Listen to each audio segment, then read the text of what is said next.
Y'all keep us in prayer. Just gonna keep it 100 with y'all. Y'all keep us in prayer. Seems like the enemy is already lurking, trying to do some stuff. Hopefully you won't see what that is.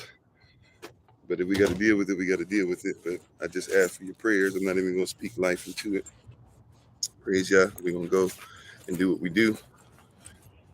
Prayerfully, those who are on YouTube, we have a little bit of issue with YouTube today. So if we lose you guys on YouTube, I do apologize. We should be all right, at least to start. But once again, y'all, just keep us in prayer. Enemy is always lurking. People don't like just the mere sight of somebody who looks like me doing what I do. So sometimes when we go to some of these places, people are looking all over the place to try and get at us and say some weird stuff to us. So I just ask for your prayers as we finish the setup. But thank you guys for being on. Amen. Appreciate you guys who were on the prayer service today. Hopefully you guys are doing well. As you guys can see, I'm finishing up. If you're on YouTube, you see us finishing up trying to get the setup together for Facebook, and then we can jump right in. Amen. But thank you for being on today. We're finishing up this fasting series as we finish up our fast tonight. Excited about that. Praise Yah. Let's stay fast. And we're going to have some particular things that we're going to talk about today to ensure that we are on point and on track.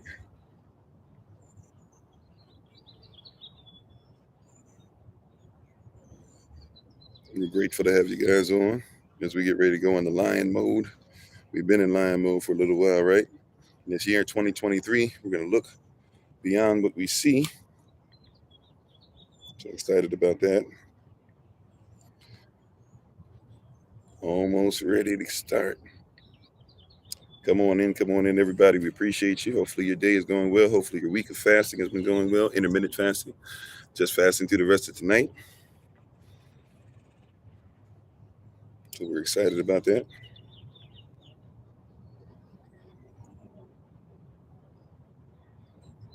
Let's see.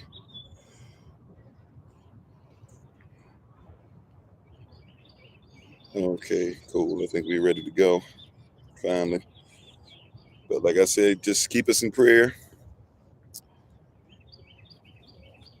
Some people don't like just the mere look of myself, and there's some other people who look like me out here today. Not just family, but other people. So some people have been giving us weird and strange vibes and looks and stuff today. So we're just asking for prayer so that we don't have to deal with no ridiculous stuff today.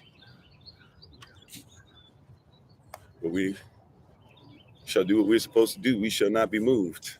All righty. Thank you, everybody. We appreciate you for being on. Let's go ahead and get started. As always, this Pastor Kofi. But the words of my mouth and the meditation of mine heart be acceptable in Yahweh's sight. He is our strength and our Redeemer. And it's in His name, which is His authority, that we pray, praise, proclaim, project, and protect today's message. Amen.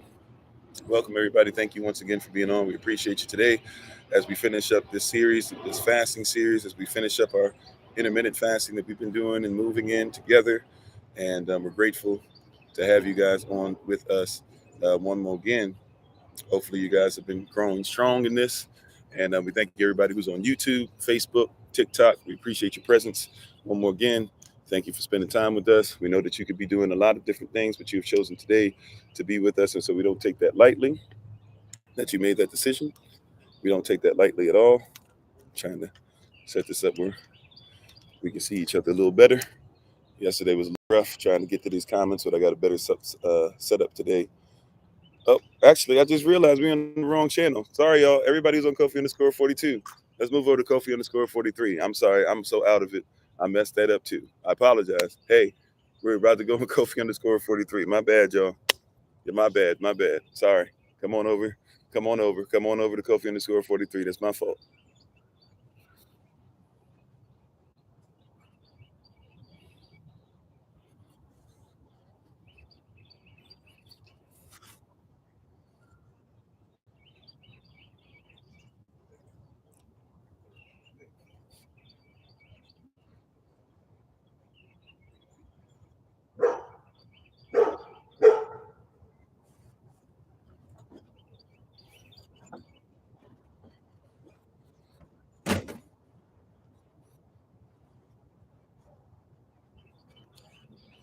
All right.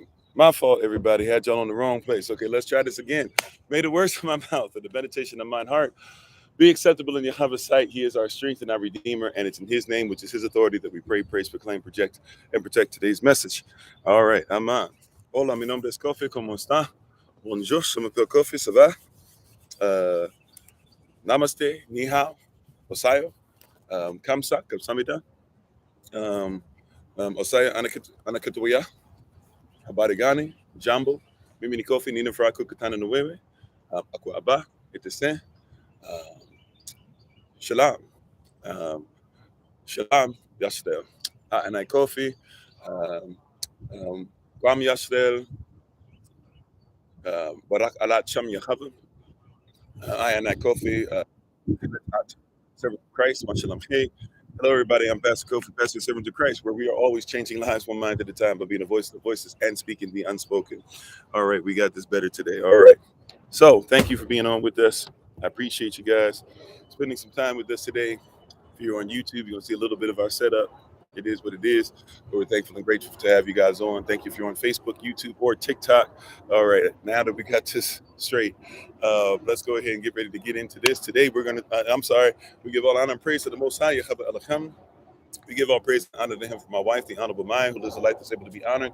You can check her out on TikTok, YouTube, her website, and Pinterest at Bloom and Flourish. Not A&D, the letter N, Bloom and Flourish. She is a healer, herbalist, chemist, and biologist by degree. And we're so thankful for you guys who support her in her desire to support the diaspora by making sure that we have proper health. For the Most High, he wants us to prosper in all things that we do and have great success, even in our health. So to everybody, we appreciate you. We thank you to the moderators, ministerial staff, SOC. If it's your first time with us, one time of many, whatever the case might be, we appreciate you so very much, and we take time out to honor you. And those who've been part of this journey for a little while, we're thankful and grateful to you. So let's go ahead and say our quick hellos to everybody, and let's get into today, finishing up this fasting series. Today, we're going to be talking about fasting. The last thing we'll be talking about today is fasting from nostalgia. And yes, it's a little different than what the title was yesterday, but today we want to focus on what? Fasting from nostalgia. What are we talking about again today? We're talking about fasting from nostalgia. All righty. So we're going to talk about what? Fasting from nostalgia. Alrighty. So here we go. So thank you everybody for being on. How you doing, Sister Dawn? How you doing, Sister Betty? Tori, Lynette, Minister Shantae, Minister Anais. Excellent work with the prayer services rising. How you doing, Brian? Hello to everybody on here. Let's see. I see you. Hello, Tamara. Thank you so much for that. How you doing, Acoustic? How you doing, Cause? How you doing, Money Green? Sister Nadine? Sheila, Romac, is it Miss Betty? Okay, Reconnected, Roxy, Nay, V Slim. I think I said that right. How you doing, Sister Soul, Brother Vincent, Sister Monica, everybody who's on here, we appreciate you so very much. Okay, we're all here. How you doing, Ladybug, Eric, Minister Joseph, everybody. Yasan Ma. Everybody who's on here. Sister Marion, if I miss your name, please forgive me. Charge it to my head, not to my heart. I believe. Oh, thank you for the love. What was Cindy Jewel? Thanks for being on with us. Herbert Wilson, B King, Sister Tori, everybody. Her 3802, Linda Brown, Brother Keith. If I miss your name, like I said, just charge it to my head, not to my heart. I'm appreciative of having you on here, and I'll do my best on all the platforms to try and get to your comments as much as I can. This being the last day, it's kind of a review. But not only a review, it's also a chance for us to go through a process of, and like I said, to just keep us in prayer. A lot of stuff going on today. And, hopefully, prayerfully, and all these things that are going on, we won't have to deal with too much nonsense today, kind of in the enemy territory, if you will. We're getting some weird looks today. And, but prayerfully, might get a little noisy in the background, which you shouldn't have, but anyways, I'll just leave that alone. But might get a little noisy today, but just asking for your prayers and diligence, prayers for protection and protecting of this word, and of course of myself, just in case we're getting some weird stuff happening today. How you doing, Roxy? So let's go ahead and get into today's message. let's get into today's message, right? And today we're going to talk about fasting. Today we want to end this series on fasting. We will talk about fast from nostalgia. Fast from nostalgia. And hopefully on YouTube, we're not as charged up as what I would like to have been for this device. So prayerfully, you guys will be able to make it through the entire thing.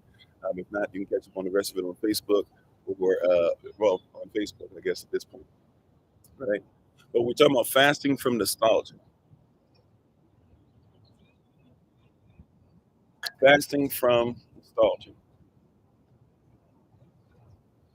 If it gets too loud or whatever, like I said, just let me know. It looks like there's going to be some leaf blowing and things like that going on in this area. So just if you can, if it gets to be too loud, let me know. I can try and see if I can go a little further somewhere else. But since we're all set up, I don't know how much I'll be able to pick up everything, but we'll try to make this work. So today we want to talk about what? Fasting from nostalgia. Fasting from nostalgia. How you doing, Didi, man? And Gift, how you doing? So a lot of us are dealing with a lot of stuff because of nostalgia, right? Now, if we're talking about nostalgia, we're basically saying that warm and fuzzy feeling that you get because something reminds you of where you came from.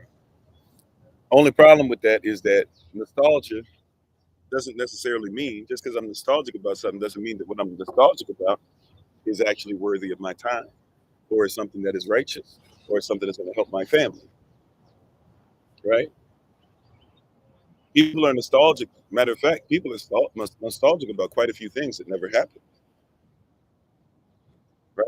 Like nostalgia, people are nostalgic about George Washington being the first president, but he can't be the first president because there were presidents from 1776 to 1789. He didn't become the president until 1789, and he tells you that he had people that were his favorite president before he became president, right?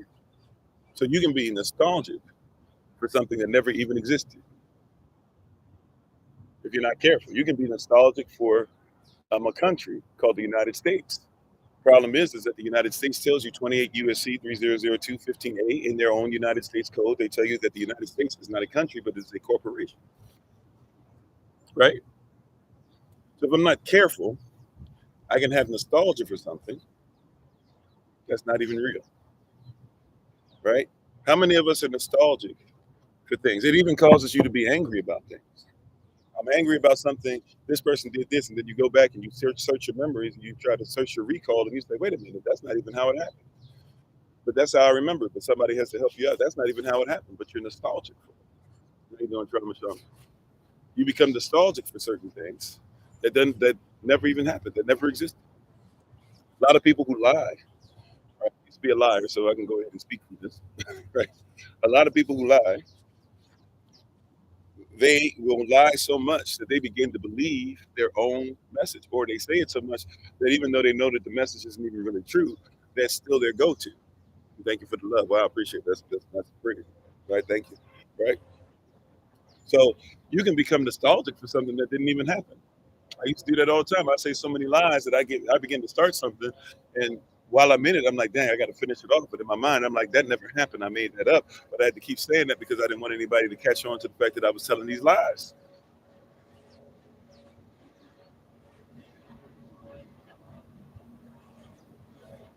Right? You know, you can become nostalgic over just about anything, and we have this mindset, right? We have this belief system, we have this mindset, we have this thought process that makes us believe that nostalgia is always based off the truth. We have this mindset that what the nostalgia is always based off of something that really happened. Why? Because we want it to be so, right? We want it to be so. Doesn't mean that it is so. We just want it to be so. We want what we say. We said most definitely nostalgic about the holiday because holy day passed the lives down to the children. Yeah, and you said also memories change every time you remember it, right? Well, that's why we got to remember it. And I'm with you, bro. You know, I'm all about little words, right? So recall is different than remember, right? So a lot of people say I remember, but see, you can't remember unless you were dismembered from something, and then it comes back into your membership. You were a member of something. You were a member of countries. You were a member of nations. You were a member of traditions, and a lot of them have been cut off. So the things you've been cut off for, in a sense, You're searching for them, but you can't be nostalgic for something that you never had. So for a lot of us, who we are, who we really are, is something that we never had. It's something we never were. A lot of us are nostalgic over things that we never were.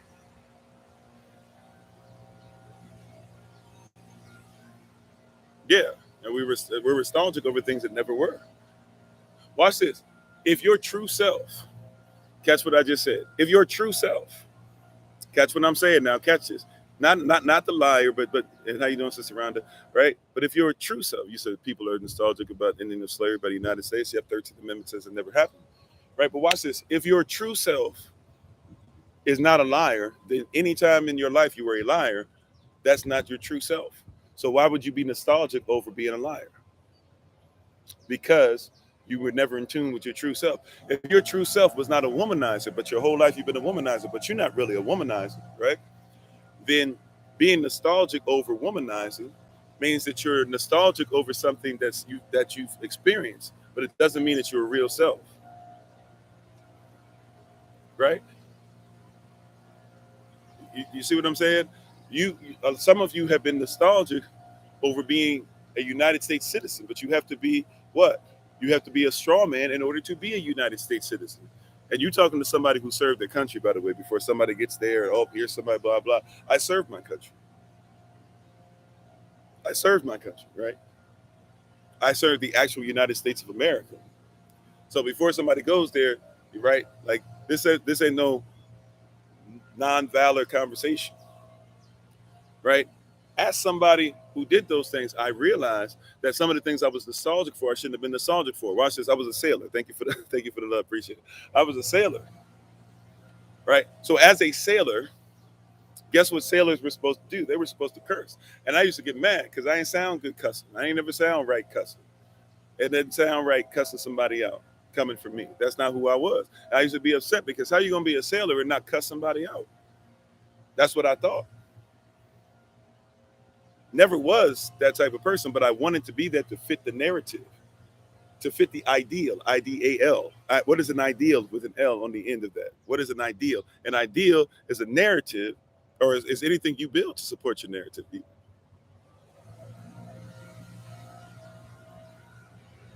That's what an ideal is. I do things to support a narrative. That's what an ideal is. Right? But I'm just saying, like, I used to feel weird, right? I used to be like, man, I don't do this, I don't do that. These sailors go out, they have these big parties. I don't really want to be drunk like that. I've only been drunk to the point of, like, being seriously drunk. I've only been, or really just being drunk, period. I've only been drunk like 2 times in my life. Doesn't mean that I've never touched alcohol. It just means that I don't feel the need to get to a place where I'm slurring or I can't get behind the wheel of a car. There's only 2 times that I've really ever been drunk like that. At one time ended up really bad for me, right? Because I was underage in the hospital and somebody had to lie about my age and who I was and not give them my ID so I could go ahead and have poison pumped out of my body. That's how I woke up, the poison being pumped out of me, right? But I never was that person. It never fit me. Oh, wow. Cool. I didn't know they had noises with the cool. Thank you for the love, right? So I tried to identify with something. I became nostalgic over something that was never me, something that was never real, right? I became nostalgic over something that was never real. A lot of us have become nostalgic over things that have never been real, have never had, should have never been given license in our lives.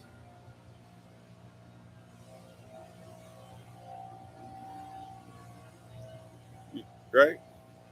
Yeah, we customize versions of ourselves. But see, I don't have to customize anything. All I have to do is be who I was called to be.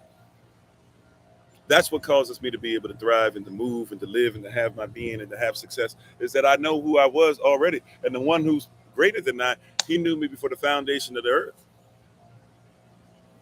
Whether you're talking about Gi and Yame, see, some of you don't even know. You're talking about God. God is a Germanic deity. You got to know what the Germanic deities do in order to worship God. But everybody talks about peace to the gods. And look, I love me some Yusuf El. I'll tell you to watch Yusuf El. But everybody talk about now peace to the gods, and we're Egyptian gods, and you are the God. But God means that you have to realize what a Germanic deity is. Do you even know what that is? Before you keep talking about a God. God can be whatever you want it to be, but it doesn't mean it's real. You're nostalgic about gods, but you don't know what a God is. What about a deity? Do you know the difference between a god and a deity, or a deus, or Eureka? Do you know what's going on when I say those things? Do you know what culture I'm in?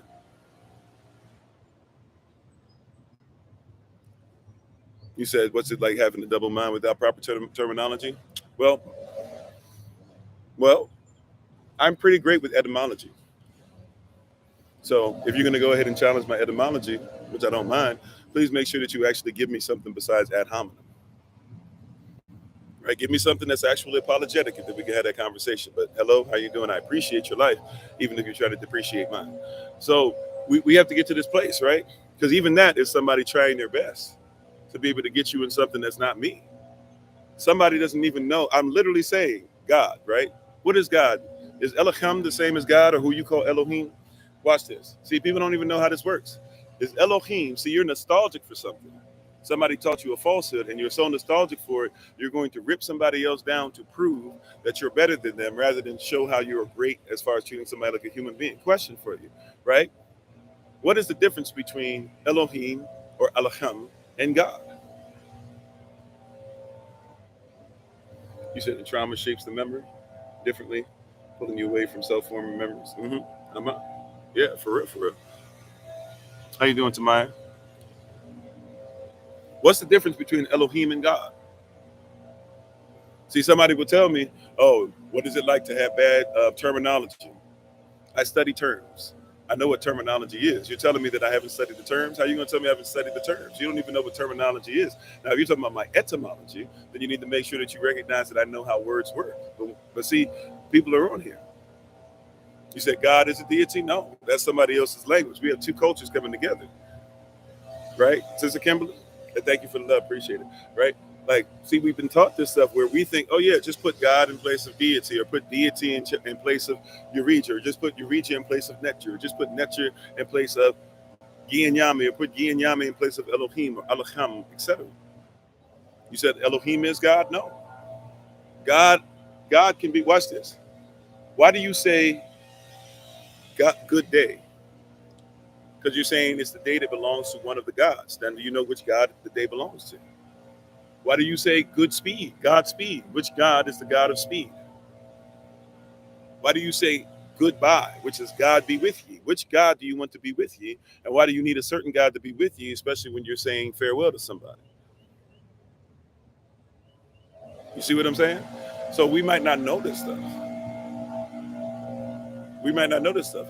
Elohim or Elohim is actually 5 characters long. And I'm sorry for having all the noise in the background. Like I said, prayerfully this will be able to work out. I was not expecting all this today, but it is what it is. Hopefully you can hear me. I was speaking my outside voice. They're getting closer and closer and closer. I don't think they're going to get so close. But this is, and I think I have to reverse the screen. It says my video is mirrored already, so I don't know. Y'all tell me this, right? Is this backwards? I know on Facebook you're going to see it backwards no matter what. I apologize for that. YouTube, I know y'all are straight. On TikTok, is this backwards to you or is this forwards to you? I can't tell. If I need to mirror the image, I will. Is this backwards or forward?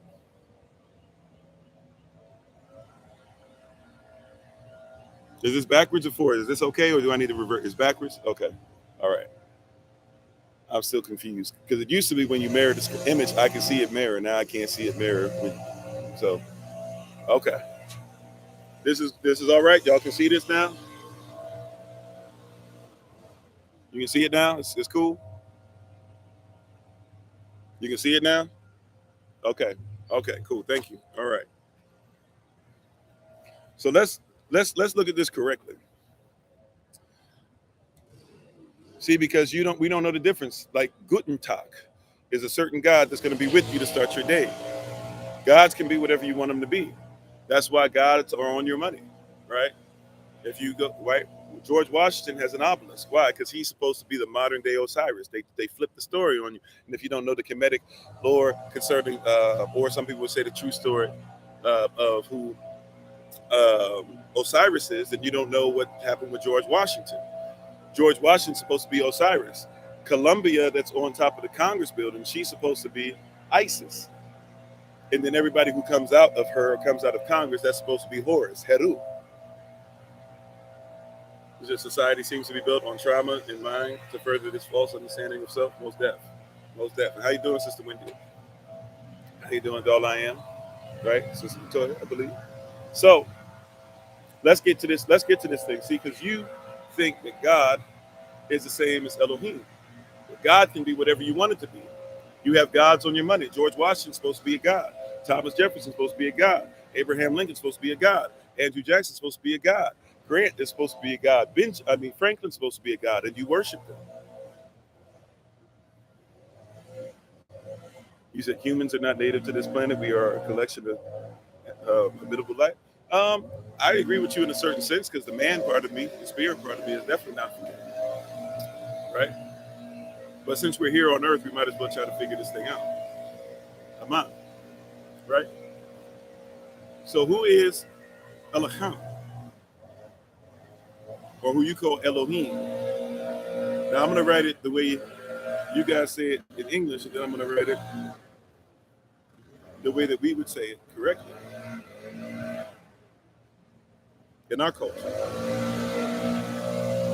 And if you say, no, that's not correct, okay, it's not correct in your culture, in our culture, and we keep the same culture, we'll go ahead and be able to say, what do we do over here? Thank you for the love. So here's how you say it, Elohim, which, by the way, is not the word God, is it? See, we got to be particular, because there's a word called interpretation. There's a word called interpretation. We got to be honest. The word interpretation, it literally means that I have to say what the person literally said in the language they said, know how they said it, why they said it, when they said it, how they lived when they said it, and what they meant by it when they said it. That's how interpretation works. I'm Avda. I'm Yashdel. I'm Shwir. Right? I live by Savar, which we call the scrolls, or what some of you try to call the Bible, even though your Bible is incomplete. Right? I'm somebody who studied, went around the world, has researched, and said it defeated people. So I'm just here to tell you that a lot of what people believe about what you call your Bible or whatever, or whether you're with it or against it, you don't know how to use it, and you don't know that the Bible is law and case study, which is why you get waxed in court, because you don't realize they're using the same principles, but they're changing it up to get you to sign away from who you really are, getting you to get with the fictitious entity called a straw man. So you've even made the Most High a straw man. You've made yourself a straw man, and you don't even realize when you go before these judges that these judges are not even judges. These judges are priests. It's a religion. As much as you say there's freedom of religion, you have signed up for somebody else's religion. The word religion simply means a legion of people that repeat the same thing. That's all it means. That's all it is.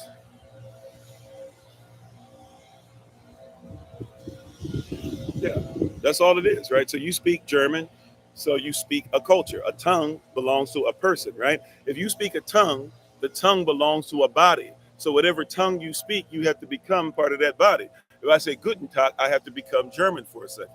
I have to be in the world, but not of it, but I got to be part of the system. If I say, hola, mi nombre es Kofi, ¿cómo está? I have to become part of a Spanish culture, or whatever they belong to, right? Because the tongue belongs to a body. If I say, bonjour, je m'appelle Kofi, ça va? I have to become part of a French culture. Not just speak Francais, but I have to speak le Français. They don't even say French in France. They say the French. Why? Because if you speak our language, you must be part of our culture. If I say Habarigani, I'm talking about something that can be used in many different tribes in Africa. If I say Guianyame, if I say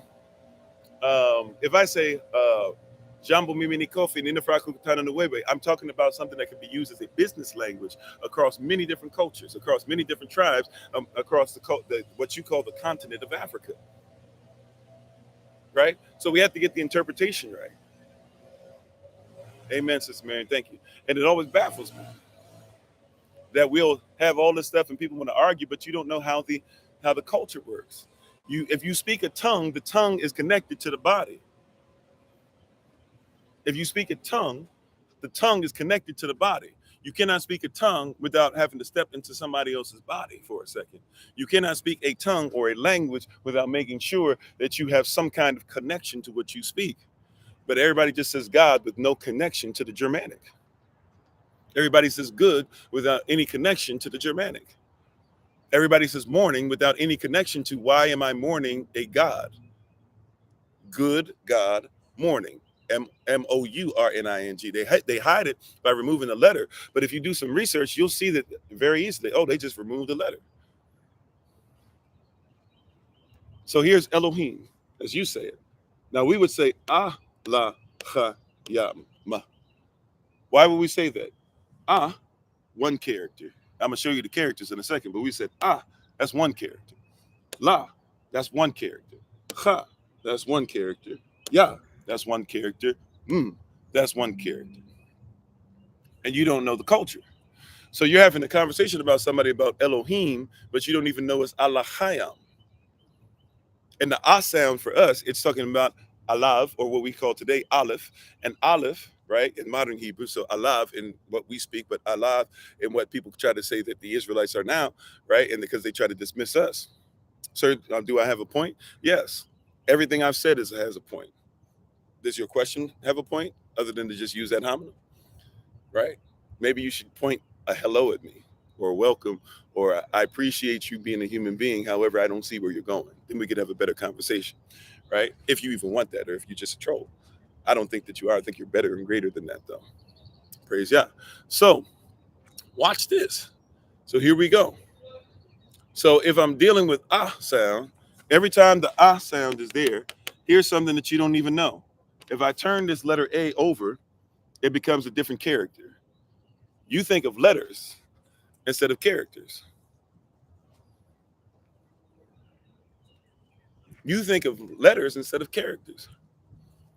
You don't know that every letter in our culture, including the culture that you're in, because there's so mixing and matching so much of mixing and matching of cultures going on that you don't even recognize what's going on. What does the letter A mean? Why does A make a sound or an sound? Do you know? You think these things are random because, once again, somebody's going to try to tell me about terminology. But before I can do the study of terms, I've got to have etymology, the study of words. Before I have the study of words, I have to have some kind of study of character. So every time I see the sound, I'm going to write it out for you in a second. But every time I see the sound, it's saying that this is the Father, the source of all, strong as an ox, one who cultivates, the number one, holy, holiness. Every time I see the letter A, it actually means Aleph, but you don't know that. See, watch this. Aleph. And yes, I know there's cursive versions and all type of different versions. It's like dialects of it, but just stay with me. I'm about to give you a phonetic alphabet. You don't even know that the alphabet preceded the alphabet. So if you don't know that the alphabet preceded the alphabet, the alphabet preceded the alphabet, excuse me, and that it had to be a Phoenician who would have been Carthaginian, who would have been Canaanite, who would have been Israelite, restructured some of the alphabet to help the Greeks to have an alphabet. And you use that still to this day. To this day, right? You still use that till this day. Not even aware. So every time you see the letter A, all they did was they turned it over. This is the original Aleph or Alav. This is the original Alav or Aleph. And if you're on Facebook, I apologize. I know this is coming backwards, right? So this is Alav. This is Aleph. Every time you see this is a phonetic alphabet, or before then a Avda Hebrew alphabet. And before somebody tries to say, oh no, the Bible, it was written in what's the one y'all always talk about is written in? Y'all always try to say it wasn't written in Hebrew by Hebrew people. It was written in what? What y'all always say? I'm sorry. Forgive my mind for a second. How you doing, Sister Vala? Right. And how you doing, everybody? Come Aramaic. Thank you. You always say it's written in Aramaic, but you don't know that Aramaic people use the alphabet. They use the alphabet, right? Like you speak English, but you use the alphabet. What does that mean? That means that you speak English, but you use Greek letters or a Greek letter system, which really is an Israelite letter system, because the alphabet gave birth to the alphabet. But you still speak with an alphabet, don't you? Even though you speak English. See how messed up it is? But you're nostalgic about English so much that you would dare tell somebody who's coming from another country, this is how y'all speak. Man, you know what? I'm tired of all these foreigners over here, and they don't speak English, right? And they don't speak this. You don't speak English. English is Anglo-ish. You definitely don't write it. You know it's English. It's not Anglo or Anglo. They don't want to hear this Holy Spirit, but we're gonna finish the series off right. You don't speak Anglo or Anglo. You speak Anglo-ish. You speak English. The people who were Anglo got killed off. 50% of them got killed off from the jump. How?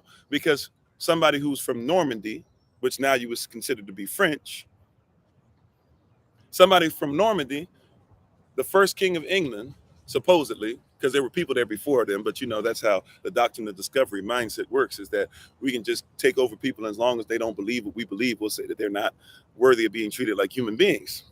So the first king of England is somebody known as William the Conqueror, but before then he was known as William the Bastard. And I'm not trying to curse at him.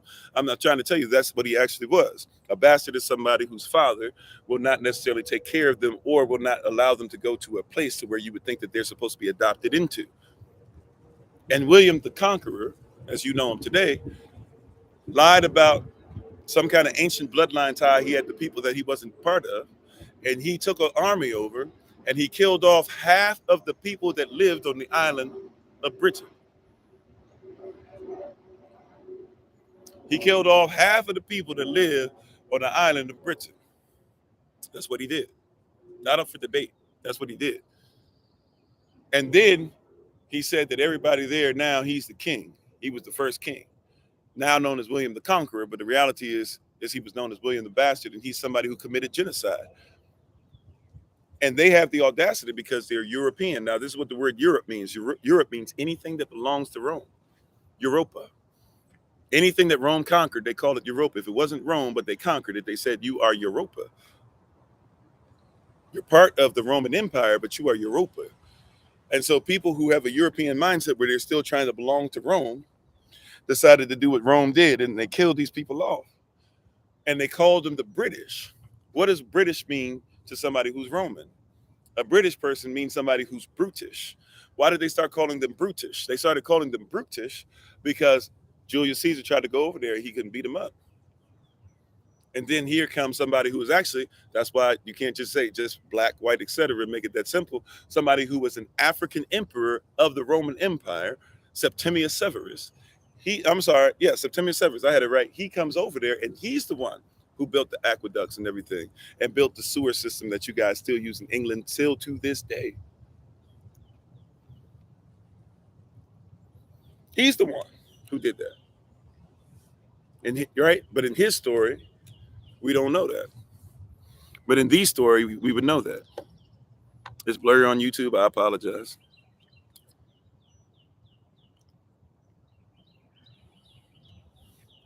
Right? I'm just trying to tell you, there's some things that you've never heard, but just because you never heard it doesn't mean that it's not real. Right? The reason you haven't heard it is because nobody speaks it. Just because nobody speaks it doesn't mean it's not real. The truth, when people are silent about it, makes silence become a lie. It's still a lie to not speak it. It's still a lie to not teach it. It's still a lie to omit it. It's still a lie to say it doesn't matter. Just because you don't see color doesn't mean color doesn't exist. Stop it. Somebody says, if you don't mention racism, it won't exist. If you don't mention racism, but somebody lynches somebody from a tree tonight because of the color of their skin, racism exists. You just choose not to see. Or just because you weren't there doesn't mean that nobody governs themselves by racist tendencies. Or just because somebody black doesn't mean that every black person does something that's righteous, even if that's your experience that you're trying to say you've seen, which really is a lie. But if that's what you're saying, it doesn't mean that it's real. And people don't want to go there. People don't want to have that conversation. People don't want to act right. People don't want to tell the truth.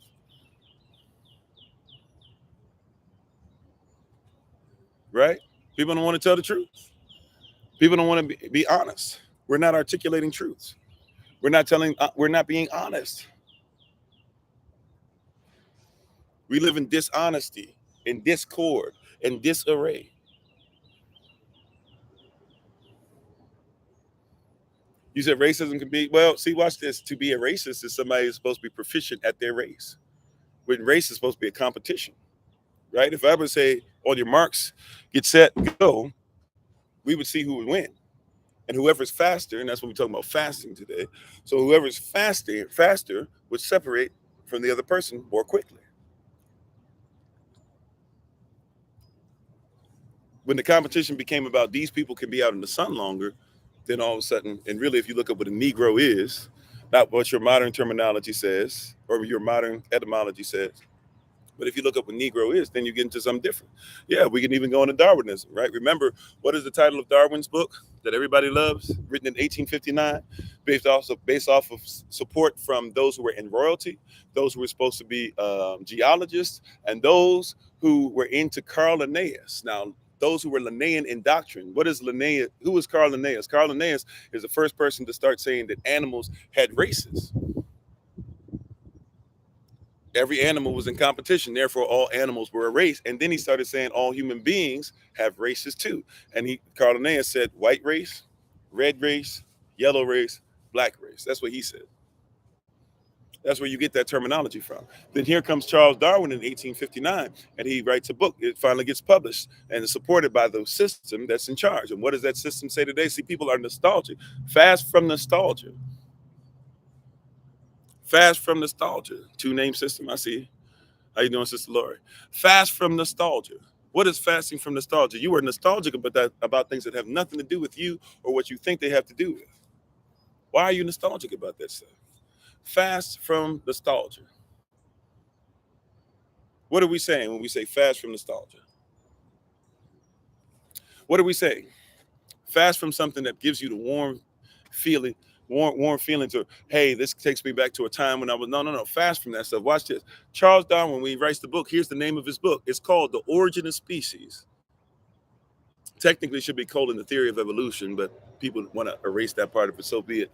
So it's The Origin of Species by means of natural selection or semicolon, or the struggle, or the favored races in the struggle, or I'm sorry, hold on. The survival of favored races in the struggle for life. Let me try that again. So it's called The Origin of Species. This is Charles Darwin's book. It's called The Origin of Species by means of natural selection or the uh, the um, the survival of favored races in the struggle for life.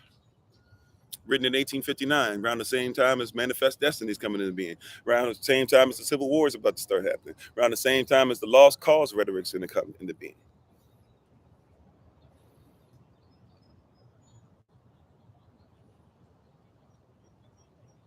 Right? They teach the theory of evolution. And by the way, it's a theory, but they teach the theory of evolution. And then they don't tell you what the theory says. Go read that book and you'll see the same thing. He's talking about races, and he even has a few pages where he outlines it for you. He lays it all out and he says, hey, if you really want to know who's supposed to survive, this is who's supposed to survive. He puts that up there for you. He says, white people come from this animal, and these people came from this animal. That's how he did it. You can tell me that you don't like what I'm saying, but you can't tell me. See, the burden of proof is not on me. It's on those that came before us. How you doing, Jermaine? Right? So there's people that came before us. He came before me. He wrote it before I existed. I didn't write this out. I didn't teach this in the schools, as in without letting people know that, hey, there was some racism involved with this. But people will get upset with me, right? Once again, Charles Darwin's book, look it up. The Origin of Species. The Origin of Species by means of natural selection or the survival of favored races in the struggle for life, written by Charles Darwin. People don't like it, but you can find this easy. You can literally Google search what I just said and look for a title to show up and see the original book. It's not that difficult.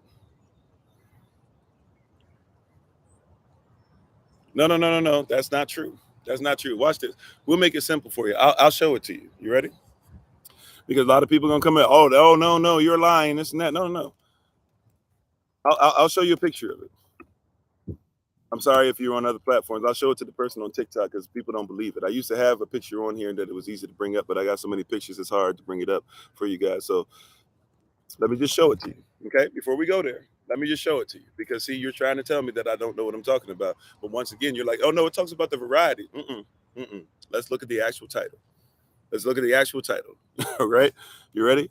Let's see. Charles Darwin, The Origin of Species by means of natural selection or the survival of favorite races, yada, yada, yada. Let's see what pops up image-wise. Boom. I ain't even had to work that hard. See, I typed in the title. See, when you know it, you can just find it easy. You ready? I'm going to just show it to you. You ready? Let's show it to you. Here we go. I'm going to flip the screen for you. You can look at it at the title yourself. And then if you feel like, your eyes deceive you or you feel like I don't know what I'm talking about, then so be it. But there's a bunch of pictures that are going to show up, right? And because I knew what I was looking for, you're going to see it for yourself. You ready? Here we go. Let's flip the camera. All right, you see it? You see all these different ones that are saying the same thing across the board, right? But let's go ahead. I'll do this one for you. You ready? Can you see that one? The origin of species by means of natural selection. I'm sorry, I said the survive. Sorry, it says or the preservation of favorite races in the struggle for life. By who? By Charles Darwin. And look closely there underneath it, right? All the stuff I said. By the way, I told you it was written in 1859, right? But look this up. Fellow of the Royal Geological, Linnean, etc. So royal people backed it up, right? A royal group, a geological group backed this up, and a Linnean group. You see that? And there's different ones that had the same title all over the place. Now people started changing stuff up, sure, but does that look like the original book? Of course it doesn't. That's somebody trying to change history. So see? You see that? So if somebody's saying that that's what they wrote the book about, why don't you believe them?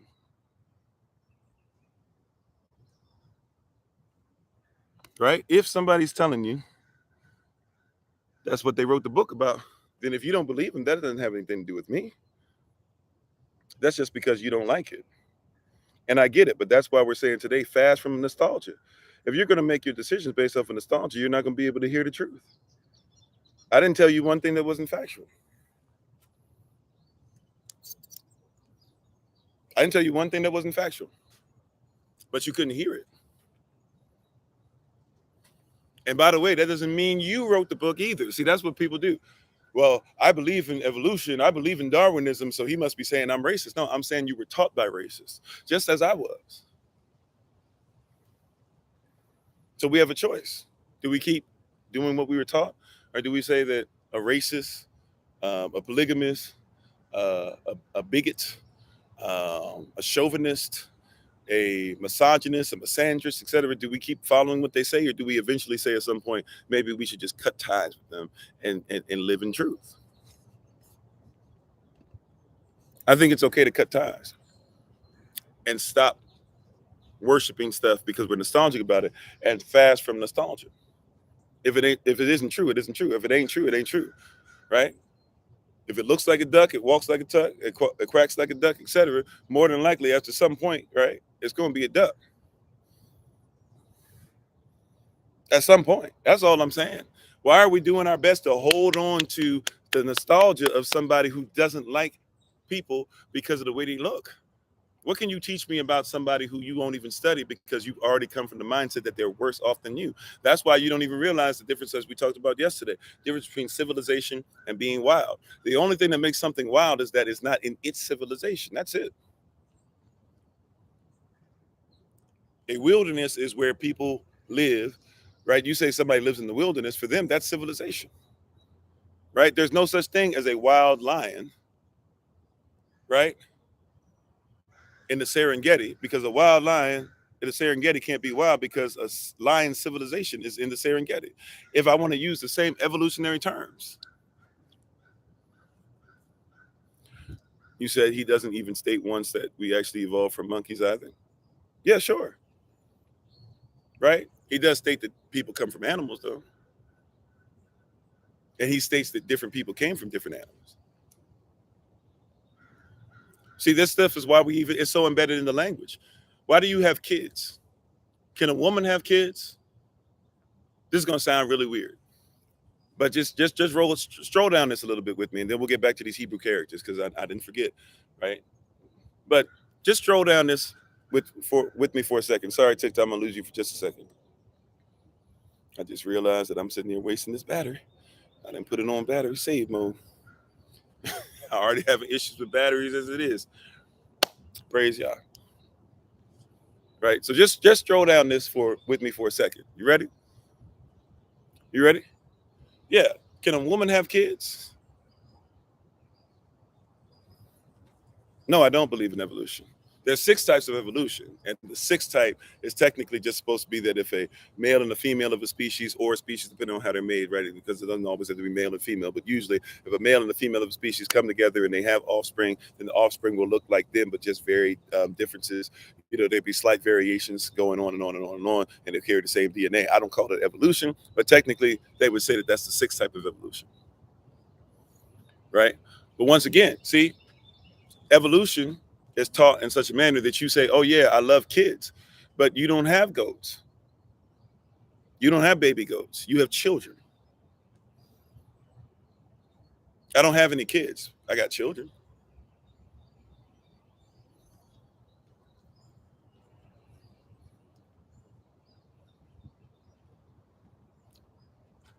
Right? See, I don't have goats. I have children. So I don't have kids, but you say, I love kids. I want to find something that's kid friendly. Why do you want something that's friendly towards goats? But see, you don't even want to be honest. Once again, people don't like it. But when you get into law, when you get into sovereignty, when you start realizing how stuff works, words, interpretation, you're dealing with a system. If somebody believes in Baphomet, if somebody believes in stuff like, once again, Germanic deities, Germanic spirits that you don't think about, you only think about Santa Claus, which is a god, right? And they've even mixed it a little bit with Odin. That's why Santa Claus flies in the sleigh. You don't even know that's where that comes from. But go look up Futurama for my Futurama fans, or if you don't know what Futurama is, right? Go look up Futurama, written by the same person who wrote The Simpsons. Go look up Futurama, Futurama, and look up, put in Futurama Santa Claus and watch it. Santa Claus is evil. Why is Santa Claus evil? Because Odin was evil. Why is that important? Because Saturnalia is what you get in that Christmas stuff from. And Odin, around the same time that Saturnalia was worshipped in other places, when they did the winter solstice, Odin was somebody you were supposed to be afraid of. And so you went inside the house and you said goodbye. When you saw everybody in there, you said goodbye. What does goodbye mean? God be with ye. Hey, Odin's coming. Seasons are changing. Let's run inside. And that's what y'all did. Right? And some of y'all still do it, right? And you brought the tree inside the house because you wanted something that had life. You looked for evergreen trees, right? Like there's some trees behind me that have no leaves. There's some trees that have leaves. Why? Because they're evergreens. They don't lose their ability to have magnesium. Therefore, they keep the chlorophyll even throughout the year. So you brought something that had something that you could eat off of, feed off of, or in your house. And then you had to get it out your house by a certain time. That's why you're not supposed to leave the Christmas tree up. And people get an attitude with you. Why? Because you're supposed to go ahead and take that and bring it right back out the house when it starts to wither and die. You don't want to have something dead in your house, even though you killed it, to bring it in your house. But once it starts to wither and die, you need to take it out. But you were bringing it in there so that you would have life during this small window where it's going to be the worst time as far as the sun being out. But that's why even in your Bible, Jeremiah chapter 10, verse 1-5, it points it out. It says, hey, don't be like the heathens. Don't be afraid of the changing of seasons. Don't run out into the woods. Don't go in there and chop you down a tree. Don't drag it in your house. Don't nail it so that it stands straight up. Don't paint it silver and gold. It says that. It says that, but that's culture. And you don't know when you see Santa Claus flying. Oh, that's dealing with Norse theology. You don't know that. Matter of fact, you'll argue, why aren't there any black Santa Clauses? Why would you want one? It's not your culture. Why would you want one? You know what I'm saying? Like that's not ours. Just like you're not supposed to have their stuff, and you keep saying, or they're not supposed to have your stuff, and they wearing your stuff, and they tell you can't wear your hairstyle, and they this and they that. Okay, why are you trying to misappropriate that culture? Let them have that. Why you want Ariel to be black? My children were crying. My kids, my baby goats were crying because they saw black Ariel. And no offense, but I just want you to see it. Once again, you're nostalgic for something. My children were crying because they saw black Ariel. But who was King Triton?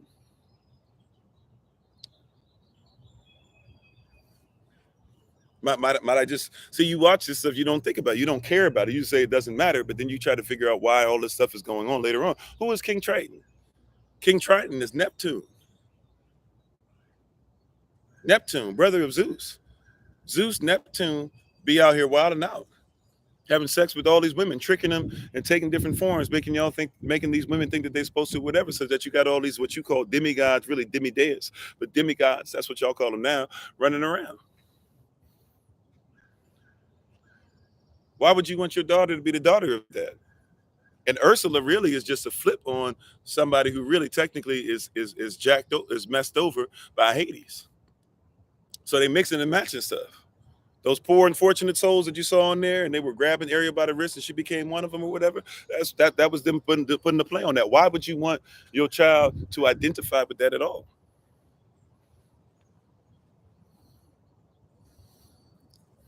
Yeah, people look at us weird when we try to tell them this stuff, but it's real. Yeah, you should question everything. I believe you should question what you taught, what's preached to you. You should question what I tell you. Go study it. But if I'm telling it to you and I'm giving you the resources and I'm saying this stuff exists, it ain't that hard nowadays to be able to see, is he telling the truth or not? And thank you, Marcy. Appreciate you. And I apologize. I know I'm not getting to these comments. I'm trying to do better today, but especially with the whole way this thing started today, my mind is a little off, and I'm trying to hang in there. Y'all keep praying for me. I appreciate it. I can feel it, right? But I want you to know, we don't realize that. Why would you want? If you don't believe in misappropriating culture, then don't try to be something you're not. Ariel ain't got nothing to do with you. Mermaids ain't got nothing to do with you. Oh no, well, there was this African tribe, blah, blah, blah. What you consider to be mermaids ain't got nothing to do with us. Mermaids are sirens, by the way. You know that's where that comes from. What is a siren? How you doing, Reginald? What is a siren? What does a siren do? What does a mermaid do? What's she supposed to do? It's supposed to be something that's really there to devour you, but finds ways to trick you into thinking that they're beautiful. Whatever you want, that's what they become. And then once you get close enough to them, then they tear you up and they eat you. They devour you. They lead the men out to sea, right? That's what a mermaid is.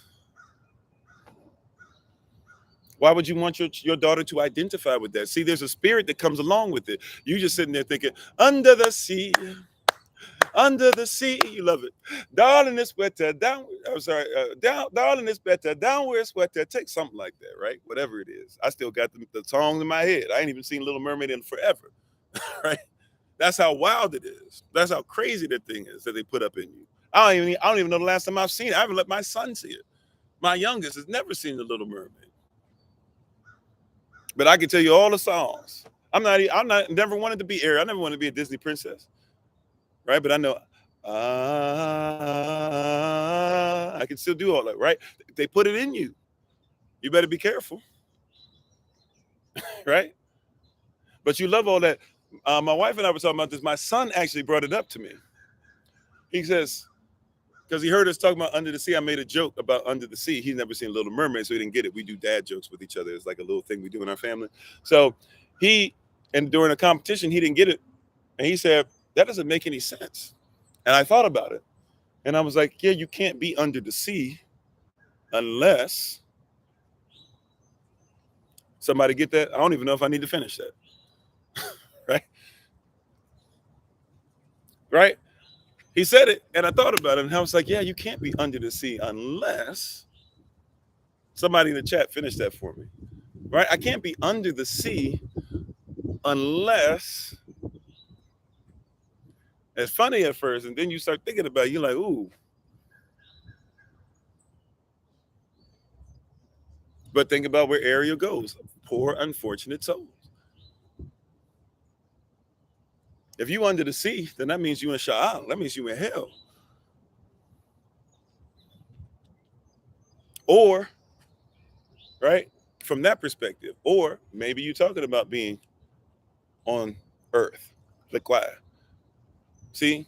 So Ariel ends up in both places in the story, by the way. Under the sea, she ends up in hell. But also, under the sea, she was always longing to be part of that world.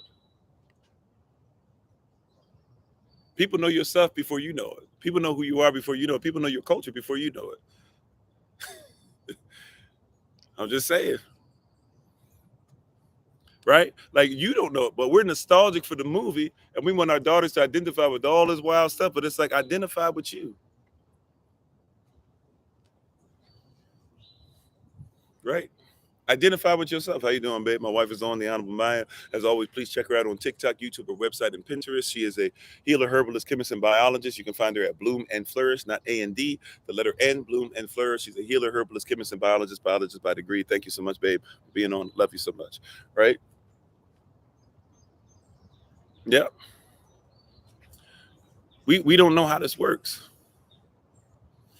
But why don't you know about your stories? I gave y'all some a while ago. Remember, I was saying you can go on YouTube right now. You can find something called Tinga Tinga Tales, Tinga, right? It's a Kiswahili word. Tinga Tinga, Tinga. Watch that. Even as an adult, those, even if those are fables, those are your fables. Why don't you know any of those? Why don't you know why the monkeys or why the baboon has a red behind? They tell you that. You have a fable for that. You know everybody else's fable, but you don't know yours. Even if you like fables, at least know yours, because they got the stuff from you. You might as well know the beginning, right? Like, have your children watch that. Have them learn Kiswahili, right? Why does lion have a loud roar? They talk about that. If you're going to give them fables anyway, might as well give them something that's more yours. Why not look for Akili, Akila, Akili, right? Or look up Akili Kiswahili, and it's a little black girl, cartoon about a little black girl. And I'll admit to you now, I think Disney has their hand in it, but it's still very much so going to teach your children about who they are. Right there on YouTube, right? And like you have songs for 1, 2, 3, 4. They have songs for Moja and Billy Tattoo. Inetano, Sita Sabah. By the way, Sabah, just like Sabbath, Shabbat, seventh, the number 7, place of rest. You start learning these things. Even as an adult, you can go back. See, as an adult, we didn't learn this as children. And the little child in us is wanting for something, but we're nostalgic about the fake stuff that we got, but we're wanting for something greater. Today, we're talking about fasting from nostalgia. Fasting from nostalgia. So going back to this, remember, how did we even get on this? Because we talk about Elohim. Somebody says Elohim is God, but God is talking about something that's a Germanic deity. Elohim really is Allahayam, which, by the way, your brother. I know you don't like this, but Ishmael is your brother. Ishmael came from Abraham too. And so your brother, Ishmael, he says Allah. Some people that aren't even Muslim, they say Allah, as in that's the name or the title of the Most High for them. Even if they're talking about Allaham, they still say Allah. And by the way, before they said Allah, or before they called him that, they actually called him Yahweh in their language. So they're just keeping the language. Remember, the word Arabic doesn't mean language. Arabic just meant a people that were nomadic. Now, because of people who have conquered others, now what we do is we say everybody who speaks Arabic has to be Muslim. No, that's not how it worked at one point. Eventually, it became that. Right? Eventually, it became that. Half brother, okay, either way, they're the blood, right? Does Ishmael carry Abraham's blood? Come on, somebody, right? If you want to do your best to keep trying to go ahead and tie yourself off from each other, because even remember this, fine, not all Israel is Israel. You can be 100% Israelite blood and still be 0% Israelite faith. Don't get so twisted in it that you can't love somebody else. That's why you can't love anybody else. That's why you can't forgive. That's why you can't honor, right? Be careful. See these terms that we become nostalgic about. Who is my neighbor? The one who was a Samaritan. He was half Israel by DNA, but he lived Israel. You kept tradition. He kept law. Right? We got to be careful. See? So you say, people say Elohim, but you don't even get Allah Yama. All right, now let's write it out, because then a lot of people don't know how to write it out correctly either. So people are still arguing. But what if I write it out for you? And this is basic. This is extremely basics, right? We teach these and we have courses for this and stuff like that to help people out. But these are basics, and most people don't get it. You're trying to talk about something and you have no culture. How you can't even spell out Alacham. So how can we talk about what you can't spell? Right? So here we go. La, ha, ya, ma. So let's actually see what this spells out. Praise Yah. Hallelujah. right? La, ha, ya, ma. La, ha, ya, ma. La, ha, ya, ma. La, ha, ya, ma. The letter A on inside. What does that mean? That means the Father, the source of all. La, this is the shepherd's staff, the great shepherd, the teacher. Who is the great shepherd? Who is the great shepherd? Who is the great teacher? Who is the one who is our shepherd? That would be Yahshua HaMashiach. Che, the Holy Spirit. By the way, that's Alacham, right? That means that you can't have Alacham or Elohim without Father, Son, La, Holy Spirit. Ha. And even here's an interesting thing. If you tell somebody no, we don't really have an actual word for no in Paleo Hebrew. What we have is this word called la, or what you say lo. La means basically like, I know you think it's that, but actually it's this. So when it says lo, I'll be with you always, it's saying, hey, I know you think I won't be with you always. I know you're nostalgic about certain things, but this is what's really going to happen. So la, cha, aleph, lamed, che, Father, Son, Holy Spirit, Yahweh is leading us by their hand in what? 3 in 1. The water, this is mim, or what we would actually call mam. Mam, when you say mam, this is what mam means. The water, the blood, and the spirit.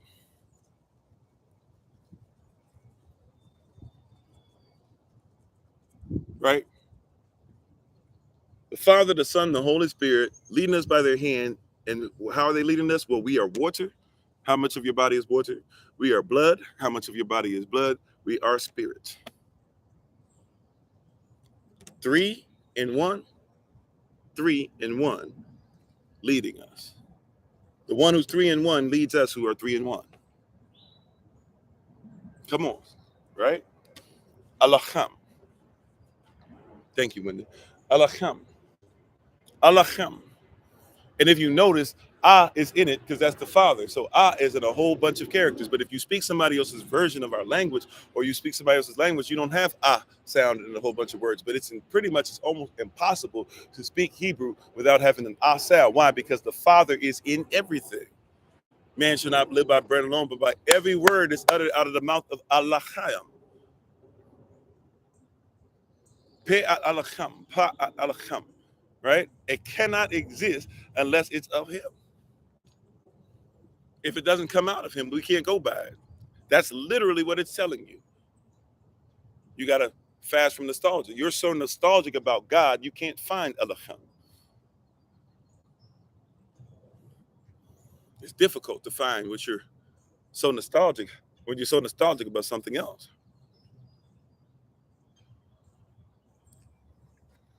It's difficult to have this conversation because people are so busy arguing and fussing and complaining and telling me, well, I learned in school. School didn't exist. Public school didn't exist until the Rockefellers told you that you needed to go. School didn't exist until Thomas Jefferson started making it for the people that worked underneath him and his slaves. School is not designed to teach you anything other than to have a job, to toil, rather than make sure that you're in your work. No family, right? This is a new thing. You're sending your child to school. You keep talking about your degrees. You got 1 degree talking about, I got a master's in this. I got a master's in this. I got a master's in this. I got a bachelor's in this. I got a doctorate in this. There are 360 degrees in a circle. How in the world are you going to tell me what you know? And your degree is accredited. 9 times out of 10, most of y'all did not go to non-accredited schools because you thought you were supposed to go to an accredited school. An accredited school is a school, by the way, they don't even ask when you get a job. They don't even ask if your school is accredited or not. They just want proof from the school saying that you got a degree, right? That's all they want. That's all they care about. That's all they need. But an accredited school just means that it has to meet the mean. It has to meet the average. Somebody tells the school what they can teach. The non-accredited schools are the ones you want. Harvard is not accredited. Oxford is not accredited. Berkeley is not accredited. Juilliard is not accredited. Accredited means do what the system tells you to do. So it's difficult to talk to an accredited mind. We might have to talk about that one night. It's difficult to talk to an accredited mind. Somebody who thinks that if somebody else out there doesn't tell me that I have permission to learn what I'm learning, then it can't be true. It's difficult to talk to the accredited mind. It is very difficult because you think that because the master said it, it has to be true. The best schools on the planet are non-accredited schools. The best schools on the planet are non-accredited.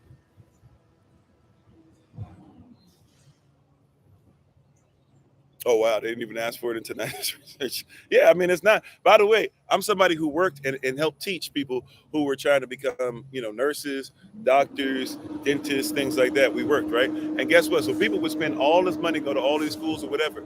We would teach them in 2 weeks, right? Like let's say somebody wanted to become a phlebotomist. If you could come up with like $2,000, right? This was a family business it is a family business that we have. If you could come up with $2,000 and be if you come up with $2,000 and be ready, whether right next to us or whether physically or virtually, usually physically, of course. But if you could come up with $2,000 and give us 2 weeks, we could make sure you could pass the test, and we would out of that $2,000, part of that help to purchase your test, which could be like $500. We would make sure that you could do all the stuff, stick at the right angles, do all that, whatever. Why? Because they don't care about your education; they care about your certification. They don't care about your accreditation. They want to know, are you certified? If you're certified, right? So people will go to college and not realize you don't have, like, to become a doctor, you think you have to go to school. You don't have to go to school to become a doctor. How you doing, sis? I see you, Urban Royalty. You don't have to go to school to become a doctor. Somebody lied to you. You just believe it. You think that every doctor you see has gone to school. You don't have to go to school to become a doctor. You have to pass an exam. That's all you got to do. You have to pass an exam. We got people to pass the exam. I would tell people on the phone, it's not about your education, it's about your certification. And just like many on here, when we do these lives, a lot of people say, oh no, I don't believe what you say. No, it's true. When you get your job, right? If you go and you're a phlebotomist, you might know how to do this stick and do that. They might say, that's cool, you learned that and everything, and you got your test and you spent 4 years studying and blah, blah. Okay, now that that's done, this is how it's really going to work. Over here at this place, we're going to show you some OJT, on the job training. This is how we stick people. This is what kind of gauge we use. This is the angle that we'd like you to do. This is how we prefer to do things with our blood. This is how we write things out. Because just because somebody taught you that over there doesn't even mean that's how we use this over here. See, you have an accredited mind. You're nostalgic about things that aren't even real. And thank you for the love. Appreciate it. You can be nostalgic about something that doesn't even matter. You remember we voted President Barack Obama in? Doesn't that seem like a lifetime ago for a lot of y'all now? And by the way, what's changed? For your community especially. I mean, he did his thing because they ain't killing each other in Chicago, the place that he actually came from, supposedly. They ain't, they ain't killing each other in Chi-Town anymore. It ain't Chirac no more. Black people now, they making that money hand over fist, ain't they? But you're nostalgic about it, aren't you? Look, I was there in Chicago. I was there. I didn't go to it in DC, but I was in DC when he got voted in on that really, really, really cold day. My wife was there in DC when he got voted in.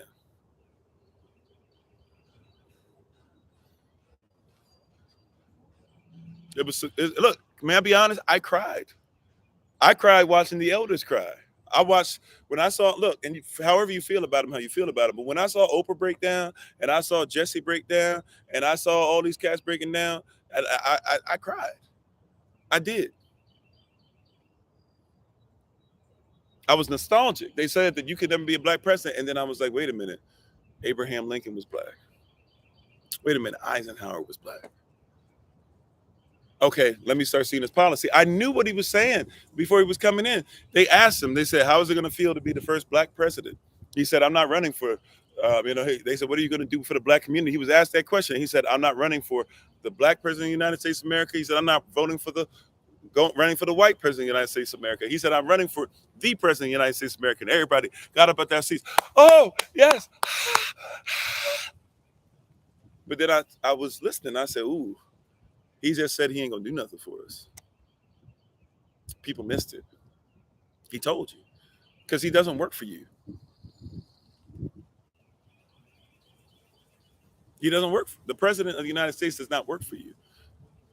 The president is over a board, right? But the board still works for the owner of the corporation. Congress are board members.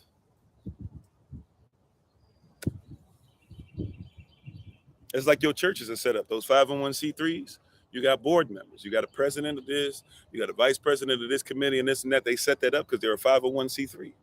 They work just like the government does. They work like the beast does nowadays. We talked about that yesterday. You got to fast from their civilization, fast from that beast we talked about in Revelation 12 and 13 yesterday.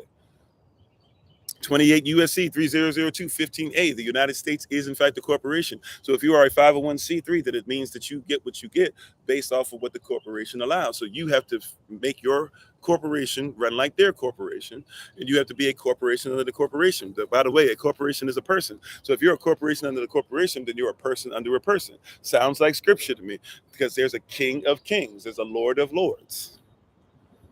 All you're doing is signing from one kingdom to another. That's why you're in what's called a republic. You cried for your grandma. She was proud. Yeah. See, this is why we talking like what we talking. We're trying to give you some tools so you can see different, right? Fast from nostalgia, back up from it just enough so that you can hear what's being said to you. I'm not anti-Christian as much as I'm anti-lies to Christians. I'm not anti-LGBTQ plus as much as I am lies to LGBTQ plus. Because I can love the person but hate the sin. If the sin is lie, then I gotta hate the lie. Hate means to detest. That means if I hate it, I gotta ignore it while breaking it down to make sure that while it tries to test me, it will never pass the test. See, you gotta back up fast from it. What does the word fast mean again? Right? The word fast is the Hebrew word tsam. Right? This is where we started on Friday. It is the Hebrew word tsam. Tsade, mem. Tsade, it means the fisherman's hook. Mem means the water, the blood, and the spirit. So in order for me to fast correctly, I have to separate out of the water. Stop living in the water, in the people that are doing what they're doing. You got to separate from them enough to be able to fish things out of the water, the blood, and the spirit. That's what fasting is. That's what fasting is. You got to be able, you can't fish sharks out of the water if you're swimming with the sharks.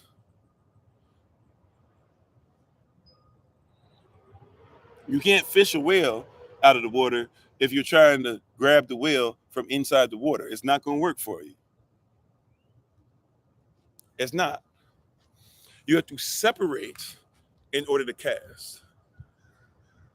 If you go fishing, even if you're in the water, I don't care if you fly fishing, if you go fishing, whatever, if you cast, right? If you take it and you cast out, right? You cast out. You don't cast next to your feet. Why? Because you might accidentally fish yourself. You might accidentally hook your own foot, your own boots, your own clothes, right? So you got to be careful where you cast it. You can't let the hook be near you. The fisherman's hook can't be where you are. You're trying to make sure it stays separate, even in the casting motion, right?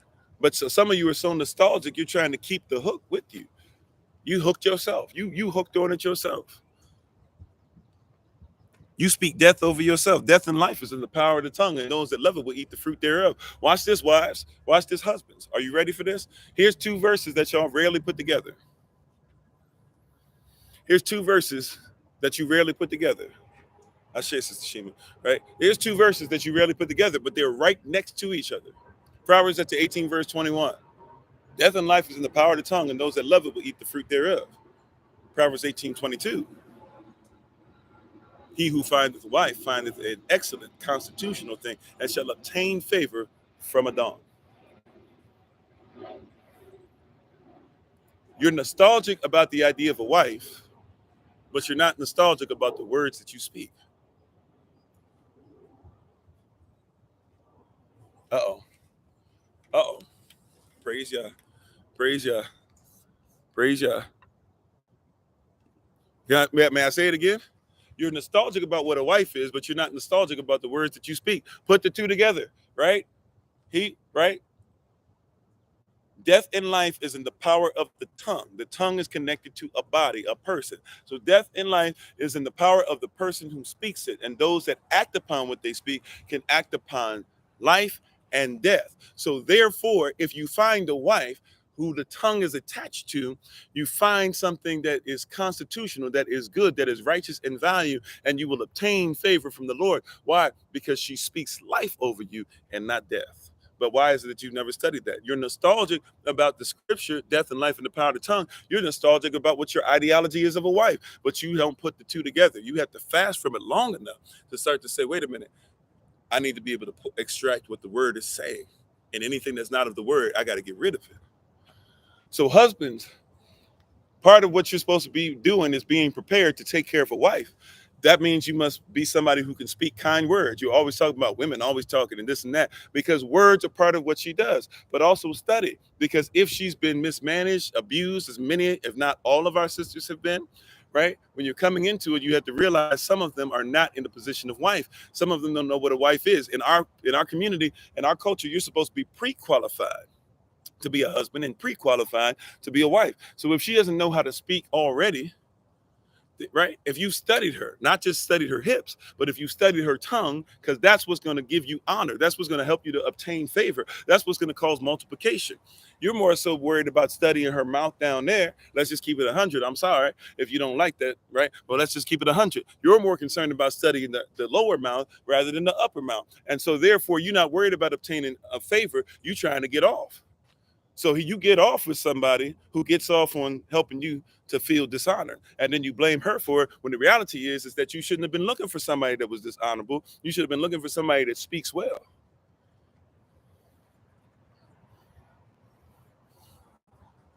They don't want to go there, Holy Spirit. You're nostalgic. Some of y'all are nostalgic for the vagina. You look for vaginal entrance before you look for spiritual excellence. You look for the swaying of somebody's bosom or hips before you look to see if they've been swayed by the Holy Spirit. Y'all don't want to talk to me today. Right? They don't want to mess with this today, Holy Spirit. But it's true. A lot of people out here nostalgic about stuff. Nostalgic. You got sisters out here worried, nostalgic about gray sweatpants more so than if their walk is right. Sisters that will be with a guy for years and years and years won't get no business, won't help do anything, won't watch a child, won't do any of this stuff. Nostalgic.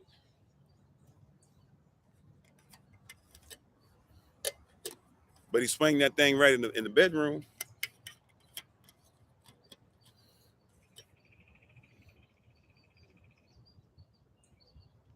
And then blame him for it.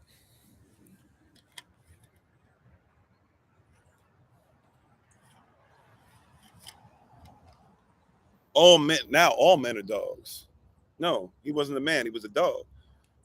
In our culture, he would have been taught what a man is. He would have taught what a husband was. He would have taught what a father was. He would have taught what a mother was, what a woman was, what a wife was. He would have had his inheritance. He would have had himself together. You don't look for those men. You don't even try to get with them. You're so nostalgic about this system. You stay in a wicked system that tells you that you need to support Chris Brown. You ain't looking for no husband. You looking for Chris Brown. You ain't looking for no husband. You looking for Barack Obama. See how buttoned up he is and this and that or whatever. Barack Obama come from money. Stop playing with me. Barack Obama ain't got no poor existence. He wasn't out there in Africa not knowing where he's going to get his next meal from. That's not how that worked. Barack Obama was groomed. His stepdaddy was George George Soar something. I forget. I always mess up his name. But one of the richest men that ever lived.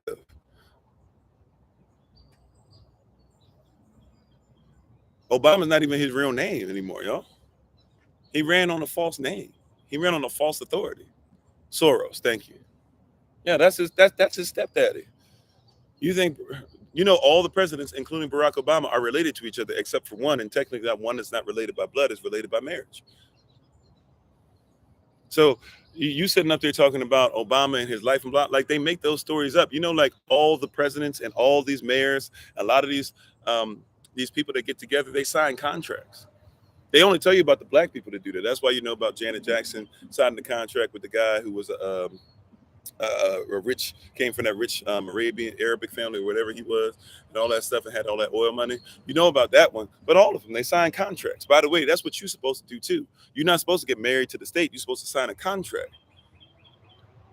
Janet Jackson got with a dude. It was a business deal. If she stayed with him, had a child, and stayed with him like 5 years or something like that, then after that, she was allowed to go ahead and do whatever she wanted to do. So, hey, okay, if I got to cover myself up, if I can't go ahead and do these tours, if I got to take a break, I get a child out of it because she always wanted a child. She never got a child. Hey, I've been cheated on before, mismanaged this and that or whatever. She went into an abusive situation because when you're abnormally used, you do abnormal things.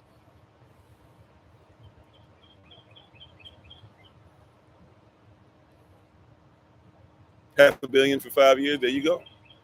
5 years of letting somebody do whatever they want in the bedroom to you. Some people go for that because you come out $500,000 richer. She got her child before she was used up in all those terms that we tell on our sisters. So our sisters, they go looking for other men to be able to get in the contract with because, hey, at least they'll get something out of it. With us, they tired of dragging us along. And us not having anything for them and us not speaking life into them. And like, you'd be surprised. A sister is not as much worried about money as y'all be thinking. Right? May I enlighten you, brothers? Right? May I enlighten you? And some of you sisters that might not even realize this. May I enlighten you, brothers? A lot of these sisters, they don't care about how much money you make. They'll make more money than you and be okay. Right? But at least make them feel secure and at least make sure that they have affection. The gold digger started becoming the gold digger when she realized that men don't keep her secure. So she said, well, if I'll get slapped in the face, I don't even care, as long as he makes sure them greenbacks is there.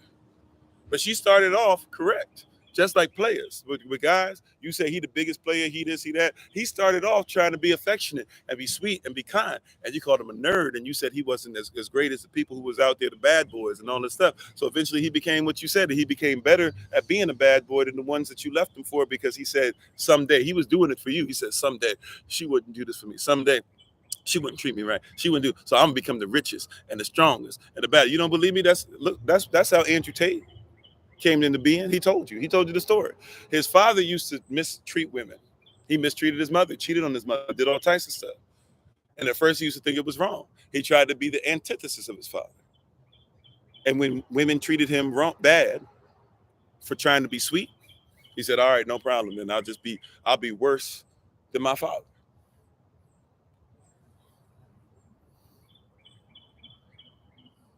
You said there's no feeling secure without money. That's true for all people worldwide. Not true.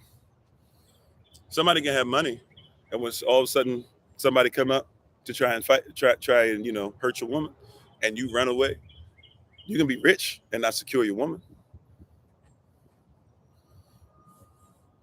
Right? Don't get caught up on money only. The reason why the world has such a divorce rate when it comes to money, sure, money is important, but money's not everything. Money's not even real. Y'all keep talking about credit as if you need credit. I got properties and I don't need credit for the properties. I can care less about what my credit score is. I don't know what it is.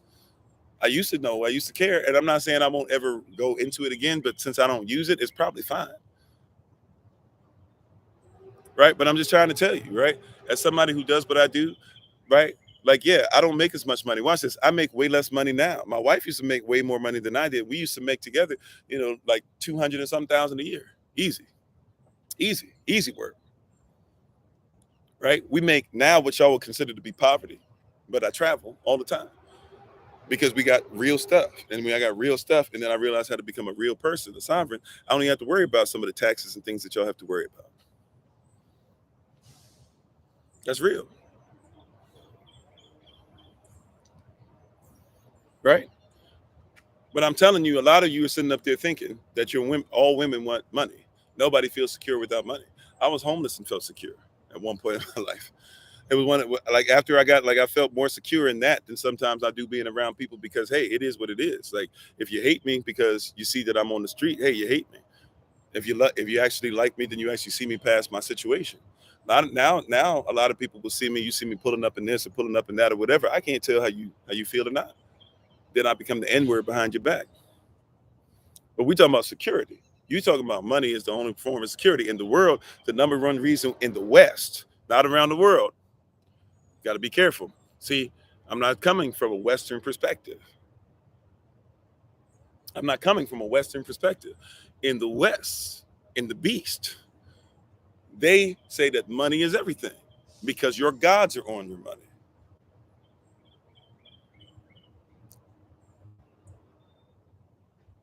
See, so for them, it secures the elite. And see, because you want to be like your gods, you want to go ahead and have what the elite have. That's what democracy, that's part of how democracy works, if you actually know what the Greek word democracy means. But see, on your money that you say is money, that you say is real, those gods are on there. The slave masters are still on there. But is an idol real?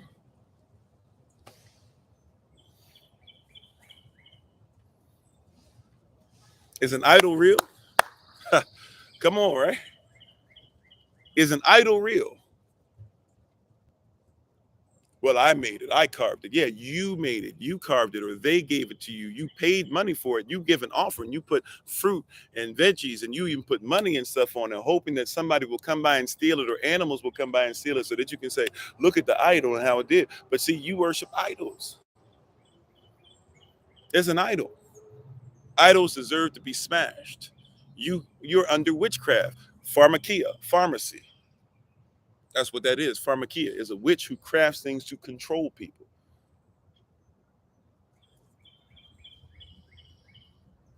Do you think Disney does stuff randomly? Or you think Disney does stuff because they own the corporation, or they have ownership stake in the corporation of the United States of America? Do you think Disney just does stuff randomly? Or do you think Disney does stuff because they have a stake in things in the corporation of the United States of America? And I'm sorry if I don't know who you are, maybe you can try and put it in the chat. I'll try to see if I can catch you on multiple platforms. Maybe I can try and catch you and see what you actually want to talk about. But if I don't know you, I probably wouldn't just let you on randomly. We got to make sure that we protect the live session and what we have to talk about today. So I do apologize, right? But Disney is invested in the United States corporation. They have ownership stake in it, just like you think that you have ownership stake in it. It's all by design. You know, Disney, if you take the Disney symbol, the way it's written and everything, and you flip it upside down, it actually spells out wicked. So every time your child sees a Disney symbol, you don't realize in your mind your child celebrates wicked. Oh wow, thank you, Chef. I hadn't even seen that one before. How you doing? And if any of the other families watching, how y'all doing? Right? It literally, if you see Disney, flip it upside down, it spells wicked. Like that's not even a lie. Like if you have a cup that says Disney on the inside of it, if you've ever bought a cup that says Disney on the inside of it, has the Disney, you know, scribble on there, right? That font. Put some water in it. Put something in there you can see the reflection, and then just let it sit there and look at it. And reflected will be wicked. Why would somebody go through all that? That's not a random occurrence. You think that's random? You think somebody put all those letters specifically and came up with a font specifically to make sure that you could see something upside down? By the way, how do you see? Y'all don't even catch it. Is it Mickey? Maybe it's Mickey is wicked. I thought it was Disney, the way that they write Disney, right? I thought it was right Disney. Maybe it is Mickey. Maybe I'm wrong about that. I thought it was Disney. But do some research. I could be wrong. Somebody's bringing it up. See if it's Disney or Mickey, one of the two. Okay. But I think it's Disney.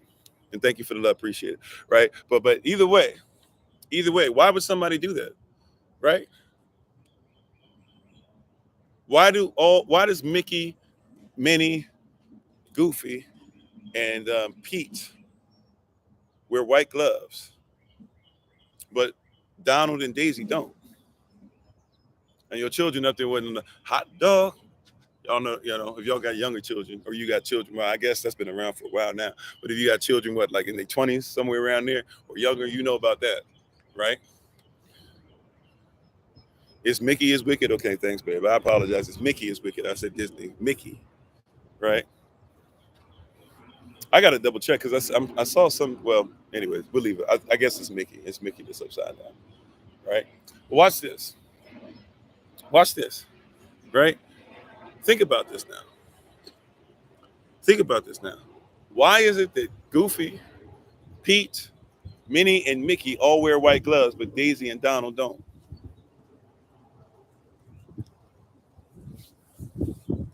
See, you're nostalgic, and so you don't even question any of this stuff. They can put whatever they want in your mind.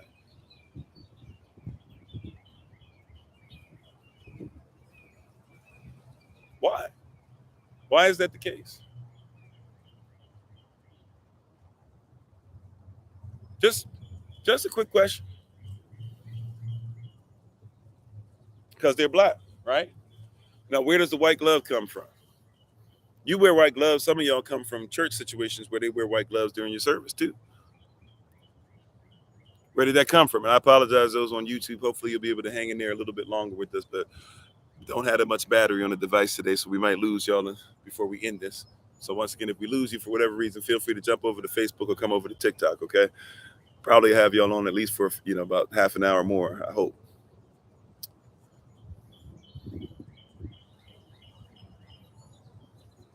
I don't know exactly about the Michael Jackson glove, but it could make sense. But see, watch this. In your churches, they wear white gloves too.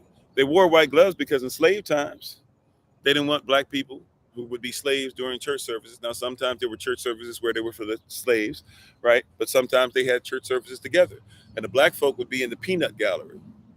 At the peanut gallery, when you have these places and y'all like to see the place, old school churches where they got the upstairs and you can see like down on the stage and all that, the booths. That was called the peanut gallery if you was up there, because brown peanut folk, right? Somebody say, hey, what's up, peanut head? That's peanut right there. That comes from back then. So you were in the peanut gallery around, right? And you might even get up during the service. So you might do like this. When you got up, you put your finger up to make sure that Master knew, everybody knew, oh, he ain't trying to escape. He's not escaping, y'all. It's okay. He's just letting us know. She's just letting us know, right? But you would also have during service, you would wear white gloves. Why would you wear white gloves? Because white people didn't want black hands touching holy ornaments.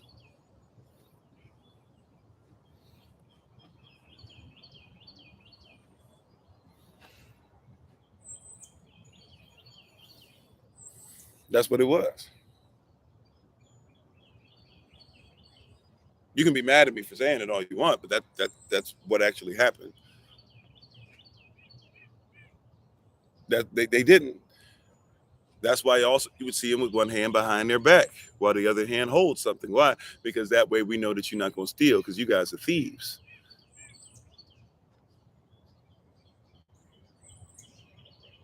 And if you were on the usher board, the usher was supposed to be somebody who's supposed to be one with the overseer. That's why y'all got that big chair. And the overseer would be in the big chair. Or if the overseer wasn't there for a service, nobody sat in the big chair. That's why just recently black folks started sitting in the big chair. But for real, y'all came from places to where they would always have the big chair and have the little chairs, and nobody got to sit in the big chair. Sometimes the guest preacher sits in the big chair. Sometimes the pastor might sit in the big chair. Yeah, money is holy to the greedy. Great point, babe. So we don't want you to touch our money because our money is holy. So put a white glove on that hand, and then put a white glove on the other hand, but have it behind your back, and then you bring it up, and then you dump it in front of the overseer, or who the overseer is deemed worthy of being able to count it, which is usually going to be another person who's not of color, and then they're going to go in the back and count the money. That's where this stuff comes from. You think it's just for security reasons, this, that, or what? I don't know. Like, that stuff comes from, we don't trust these black folk. We don't want them to see how stuff works behind the scenes even. Right? That's why you still have overseers in church today. There ain't no overseers in the time of the Bible.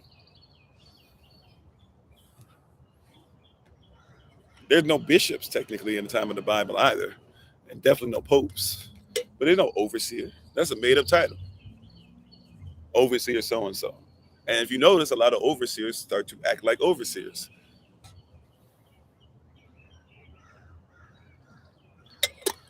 right? If the shoe fits weird, if it don't, take it off. I know it's difficult, but that's why you got to fast from nostalgia. You're nostalgic about things that have nothing to do with what you claim you're supposed to be.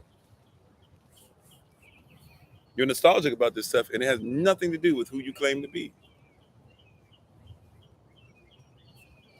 It has nothing to do, right? Now take that and start looking at the cartoons once again, because we could go deeper and deeper. We have before in the past, right? But we can go deeper and deeper into that. But we'll leave that there. I just want to give you a thing, because now you see Mickey black, Minnie black, Goofy black, Pete black. All of them wear white gloves, but Donald white, Daisy white. They don't wear white gloves, do they? You said, how do you fast from nostalgia intentionally? I would say you cannot fast from nostalgia without intent. Look for the intent of everything that you do, and see if you're nostalgic about something that has nothing to do with what you should do and what you're trying to become.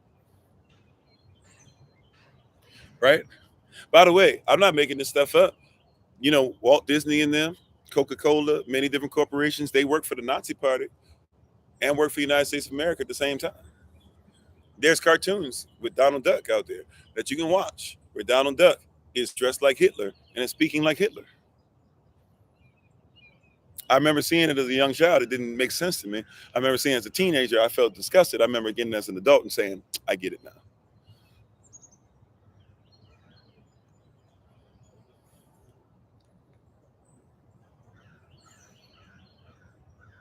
That's why Disney set that up.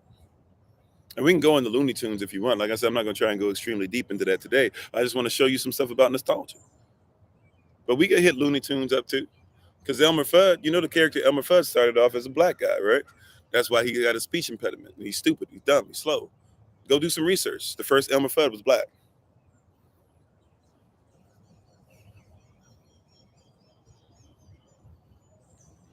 I mean, we can go into it,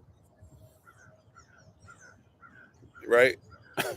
But what I'm just trying to tell you, like, it's not that difficult to look this stuff up, to research. We just don't look for it. We're just nostalgic about it. We love Bugs Bunny. But like, watch this. If somebody was chasing Bugs Bunny and they exploded, what happened to their face? They got watermelon lips, right? They got them big old things. They look right. They got those teeth that were jacked up teeth, and they had blackface. And they usually have white gloves. Yeah, we already talked about Santa. Santa goes into a lot of stuff too. Yeah. And by the way, blackface is what? So you got to fast from this stuff. Blackface was something that wasn't done. White people weren't the first people to wear blackface. You know, black people were the first people to wear blackface. Why did black people wear blackface? Because they knew that, as Psalm 123 verse 4 tells you, that there are people that are at ease with your scorning. Some people feel at ease with you feeling like you're nothing. That's real. So a lot of people were at ease with you feeling like you weren't anything. So black people would make themselves even darker before they would put on plays and do all types of stuff in front of the good white folk. That's real.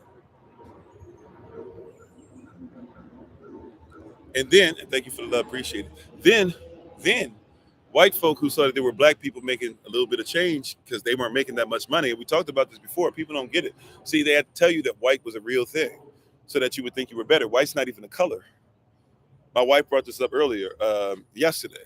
We were looking at another video, which I won't get deep into because some of you might find it disgusting.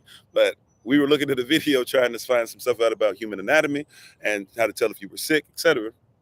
And as we were discussing things, as we were talking, you know, it brings up Roy G. Biv, right? The colors of the rainbow. And she just said, you know, there's another reason to know that white's not a real color, besides the fact that white literally means clear, reflects color, bright, and you know, is colorless. Also, it's not in the rainbow. So there's no such thing as a white color in the rainbow, right? So, but somebody convince you that's a color. It can't be a white person because there's no such thing. There's no color white. You can't be non-melanated. In order to be white, you can't have melanin.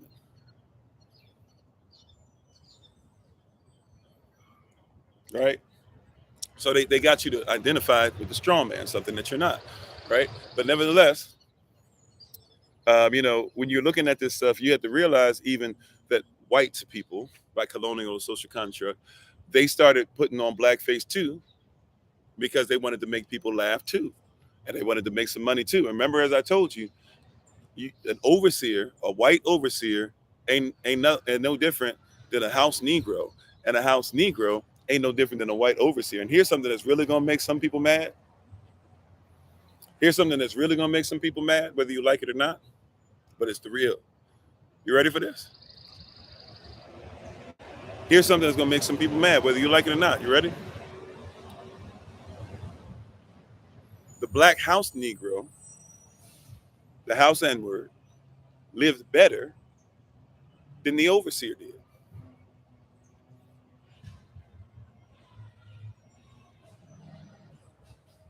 They didn't get treated better, but they lived better.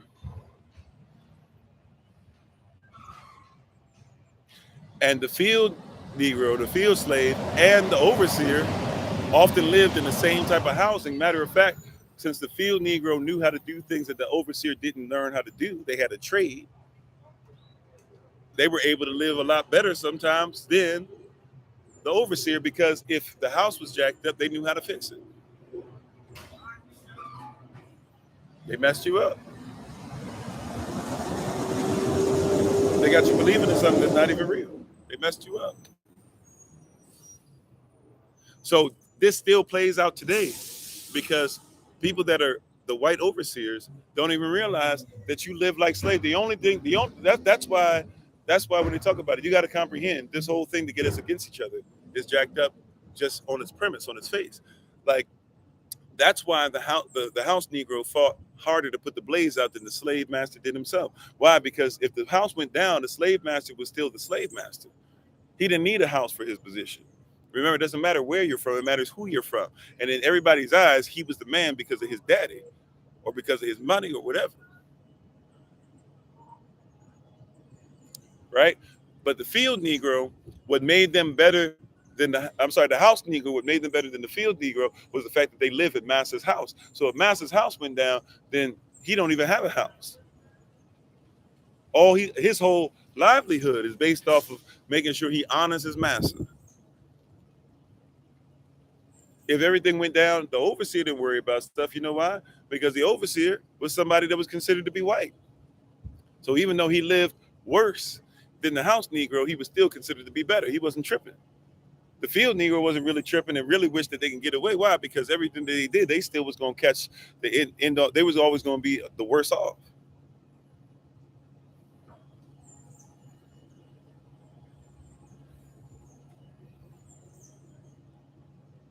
And you still got that same dynamic. Thank you for the love. You still got that same dynamic that goes on today. You got a bunch of overseers who are out here trying to tell you that they better than you. And you got house Negroes that go further than the overseers. And you got field Negroes who are trying to fight against it. And you got the slave master that just looks and sometimes is oblivious because, hey, he was taught this too. So he's like, what are y'all fighting about? There's no such thing as racism. And you got this whole dynamic still playing itself out. And you're nostalgic about it. But nobody says, separate yourself long enough from it to say, all this happens on the plantation. If I come off the plantation,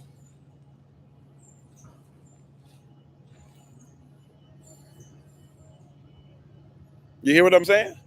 All this mindset, all this fighting is happening on the plantation. Why not get off the plantation so I can readjust? Right? Come out the world, come out the system long enough that I can see the beast for what it is. This is why I don't have the same feeling of having to be stirred up and all this as some other people do. I'm not saying I don't feel. I tell you, I can't watch a lot of the stuff that happens when we watch our people die and stuff like that, like I used to be able to. I just don't have the stomach for it. Right? It's too much for me to keep watching our people die the way that they die, and it's publicly played out, and everybody makes you feel guilty about not watching, and yada yada yada.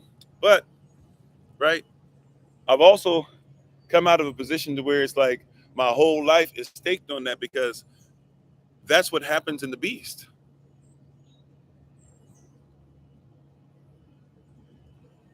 Like beast devour things. You know what? It's not easy, but it's not that difficult for me to watch a lion kill. You know why? Because lions kill. You said albino, okay, but genes are shared between those of mixed race. Albino doesn't mean that somebody's white, though. Once again, you have to have melanin to live, correct? Like cauliflower is albinoism in a sense, but that doesn't mean that it doesn't have chlorophyll. If it doesn't have chlorophyll, it couldn't live, right? So that's a weird argument, whatever's going on with that argument. But once again, hear what I'm saying, right? Like, I don't get upset when lions kill because lions kill. I don't really get upset when bears kill. If somebody goes out, there's a thing about a guy, I forget what his name is, the bear, I forget what they call it, the bear man or something like that. But this guy who kept going to Alaska, he didn't really know what he was talking about with bears. He was trying to go a little too far and too deep. He thought these bears were his friend, and he got caught up in the wrong season where he didn't recognize the bears. And so these bears that didn't know who he was, they finally came up on and rode him, and they killed him and his girl in the middle of the night, right?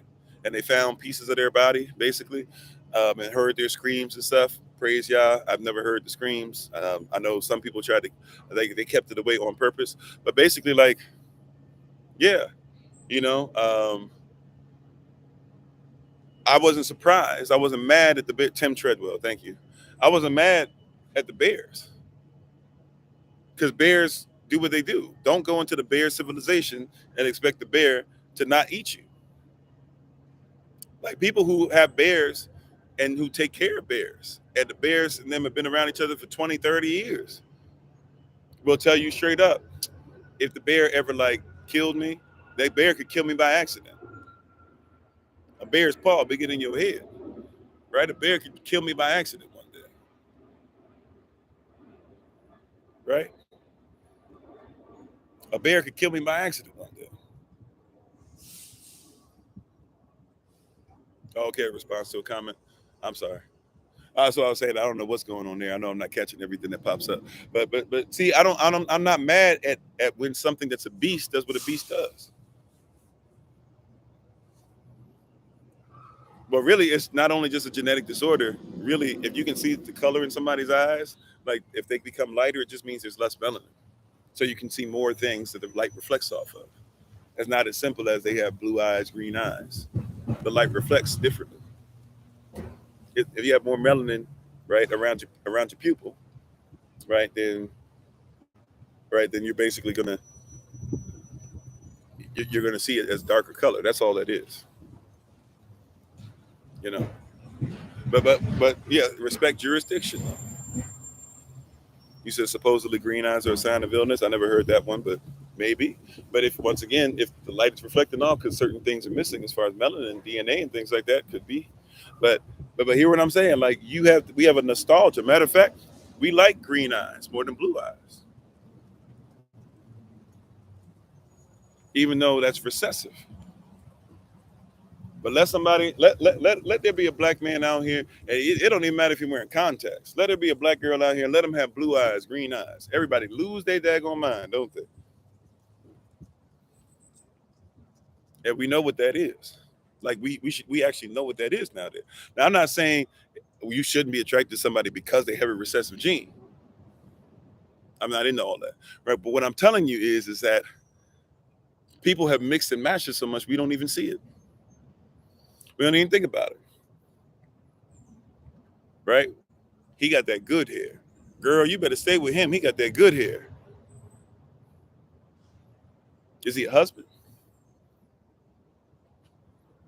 Like, can we have that conversation first? Like, is he a husband? Well, he ain't. I ain't married him yet. No, no. In our culture, he becomes he's a husband before you get married. Sex is marriage. Marriage is sex. He has to be trained and authorized to be one before.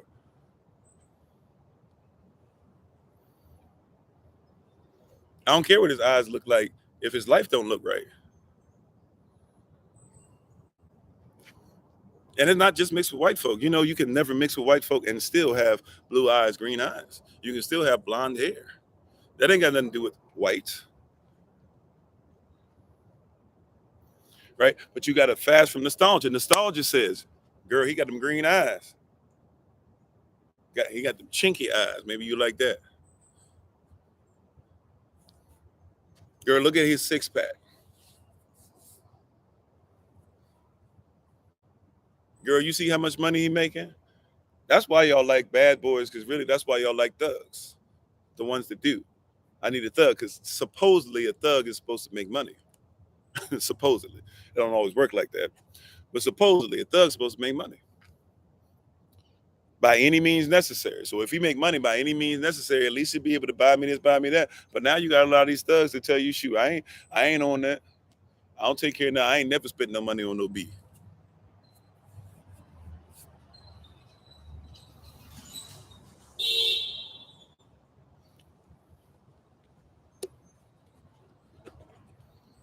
You know what I'm saying? We in the wrong mindset. Right? We have the wrong mindset. We're trying to do things that have nothing to do with us.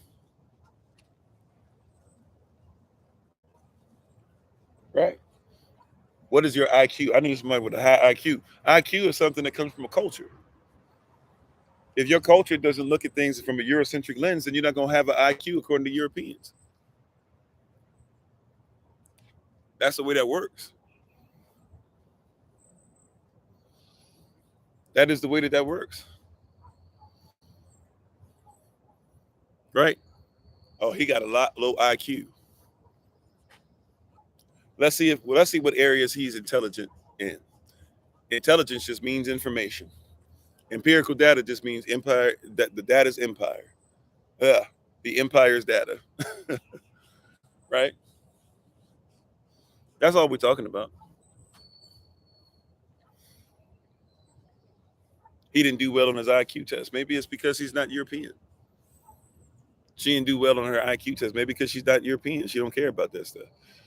Homeschool them. Give them something that's themselves. Give them a curriculum that they will stop everything that they're doing because they love to do it.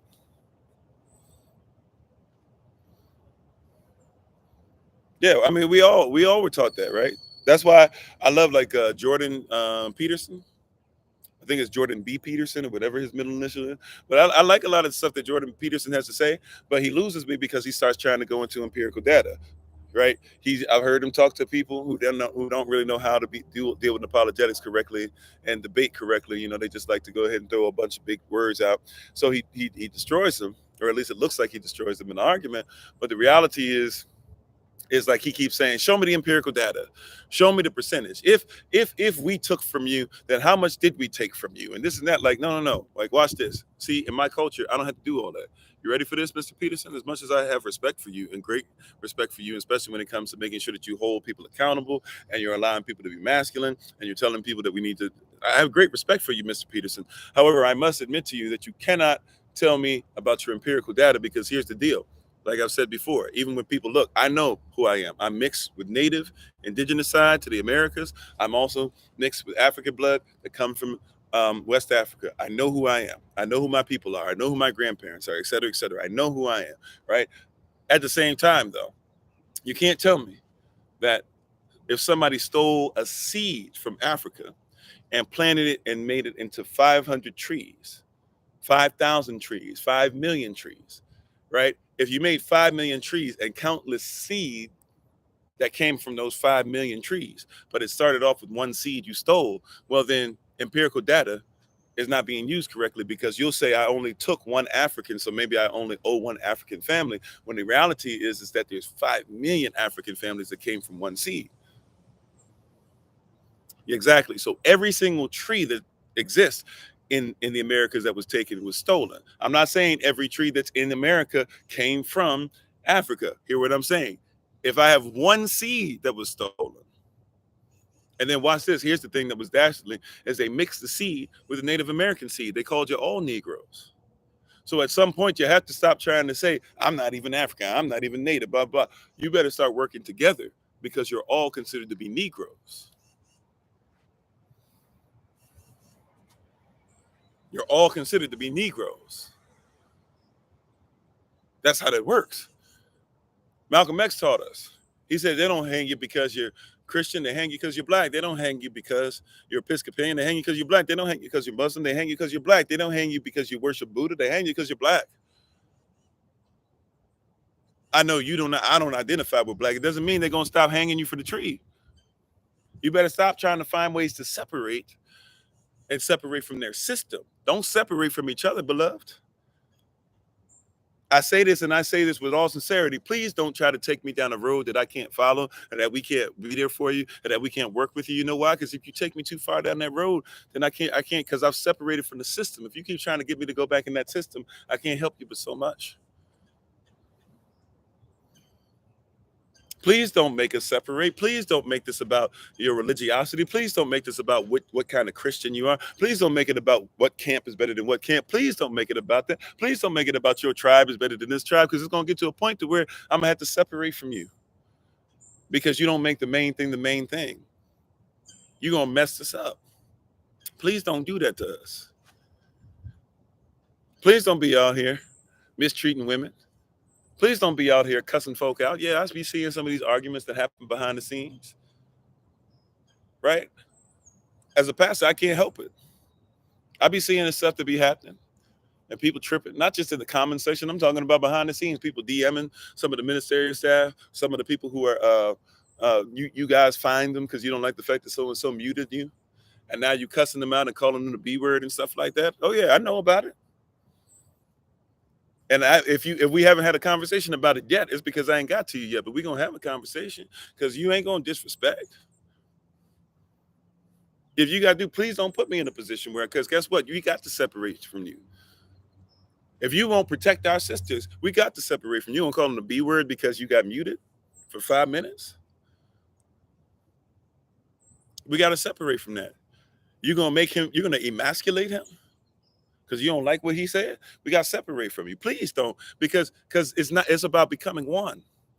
And you keep trying to find out, you're nostalgic about fighting each other because you're nostalgic about Mandingo wars that they had where they had you fight against each other. Read the Willie Lynch letter. Well, in the Willie Lynch letter, Willie Lynch says specifically in the Willie Lynch letter, he says, we will make sure we divide them by age, by sex, by color, by the plantation's location, Brooklyn, Bronx, Staten Island, Manhattan. Man, I'm from upstate. I'm from here. I'm from there. I'm Buffalo. Like they said they would have you separate. 404, 808, 313, stand up. What up, though? Nah, I mean, West Side. No, I'm from New West. Like everything separating. Separating. Right? They did this on purpose. We have to be united. We have to be united. You're nostalgic. There are people here who should have been healed. Can I just keep it 100? And I don't mean to put pressure on my wife or pressure on any other of our healers or pressure on any of our people that have businesses here. But there's some of y'all that should have been healed from your circumstance long time ago. We got people right here to do it, but you're afraid to leave the world. And we keep telling you, check out the Honorable Mind for her stuff.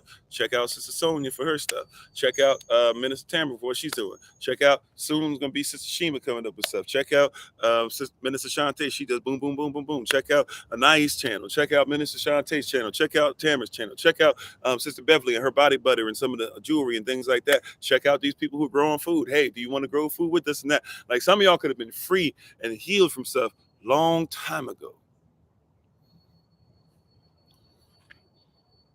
But you're so nostalgic that you will keep paying the world to keep giving you stuff. Watch this. If you were to get into trading food with us, we got enough of us around the country where we can make this work. If you were to get into making sure that you have real food and help us in that, yeah, it might cost you a little extra to get a plant that you would go ahead and put in your garden or even put in your apartment if you know how to do it correctly, right? It might, your townhouse, whatever. Even if you're homeless, you can have places that you can go outside. I know of a lot of homeless communities where they have stuff where nobody ever cleans that part, nobody ever cuts that part of where they are, and so they all go there, they plant food there. So it is possible. But hear what I'm saying, right? It might cost you a little extra then, but what if you, right, to get a whole tomato thing that's already growing? But what if you never have to grow tomatoes again a day in your life? It might cost you a little extra to get some potatoes that are already started growing by somebody. But what if you never have to buy potatoes again in your life? There are people that already got chickens and stuff like that together. Why don't you go ahead and invest in them and say, hey, I want to make sure you get more chickens. Once you get more chickens, hey, send me some of the eggs. I'll pay extra, not just for the chicken, but even extra on top of that. But I expect that, hey, I'm investing in you. Once that chicken's coming, hey, go ahead and get us some eggs. We're not, yeah, we trying to be fishermen of men and trying to teach those men how to fish. Not just to only eat off. This government says eat off us, eat off us, eat off us, and they won't even tell you. Right? They won't even tell you that the stuff that they're feeding you is false. It's not even real food. It's all modified. Why don't we make sure we just have our own food? We have people who legit. We have people here who legit have been saying for now a year, and we gonna make sure this year we gonna take advantage. Right? We were kind of slow on it. We still don't have the land stuff all together yet. We're getting closer with that. But even until we get that, we have people who've been saying, yo, come to our land, have events there, grow food here, do what you need to do. People keep saying we don't get together for holy days. We started getting together year before last, right?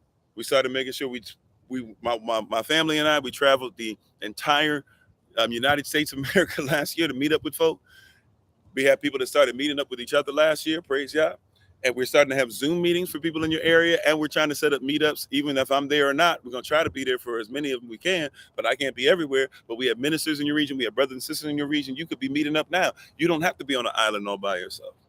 So by the time we do get someplace, we'll already be in the mindset of, yeah, I know these people. I know these person's children. I've done this. Last year we had the holy day that we did was we came together for convocation. This year, September 29th through October the 6th. We already told you, start saving up. Come on and meet with us. Matter of fact, we just went and looked at some of the stuff yesterday. We went all the way out of town and spent the whole day looking at different camping grounds and looking at different cottages and stuff so that we could have a place that if something happens and we got an emergency situation, people can go inside. We know there's a hospital there. It was hitting all the stuff. We're just trying to work out the details. And it's going to be a little private. For those of you, and depending on how many of you show up. Matter of fact, if you're on TikTok, I might be able to show you. It does weird things with the pictures, so I do apologize. It does weird things with the pictures, so you won't be able to see the whole picture, especially because I took it from a wide angle, right? But we were looking at stuff to make sure that everything was straight. Trying to see what was going to go on, make sure that people could take showers and things like that, to make sure that we had some kind of toilet. That one didn't look the best, no. But we were out there looking at stuff, they have bathroom stalls. They got multiple shower stalls, right, going on, different things like that. We took time out. And so the stuff is there. And so when somebody says we can't get together, we can't do this, we can't do that, there's laundry, place to do your laundry, all that stuff, right? I don't have the pictures of the cottage because it's really like a private thing. So somebody was on there, so I can't really go on there, but it's private land. It looks really great. It's got the bathroom situation together. This is where the trailers are. We wouldn't be saying where that is, but it's even got places that we kind of looked at that stuff. The trash is protected, so we ain't got to worry about animals coming for the trash, all that stuff, and some of that's men and women stuff. We looked out for a lot of stuff. Now look at this. This is water, right on the water, things of that nature, right? Beautiful day outside. Obviously, this will probably be a lot greener during this time, right? But this is, things that we can go ahead and see and operate in together, right? And somebody will say, well, we don't have an opportunity. We don't have this. We don't have that. Well, especially, I'm going to say this, if you're on the East Coast, because more than likely, if we use this location, we're looking at this one more than anything. So, but more than likely, it'll be on the East Coast. So if you're on the East Coast, right, shouldn't be no problem for you coming, right? If you can basically go up 95, 85, that's almost everybody. Pretty much this ain't gonna be no problem. I can't tell you exactly where it is, and really we won't, but we'll be sending out information soon for those who say that they're interested, right? But I'm just putting that stuff out there. I'll put it out there when we do our shout outs too, right? But I'm just trying to put this stuff out there to help you guys to realize we keep saying what we cannot do, right? The only thing I don't have pictures of is I can't show you pictures of the cottage. I'm gonna look it up online, but I haven't been in the cottage yet, so I'll admit that, right? But we saw everything else, and man, like we walked around it, we looked at it. We saw up. My wife just sent me a couple images. Hold on.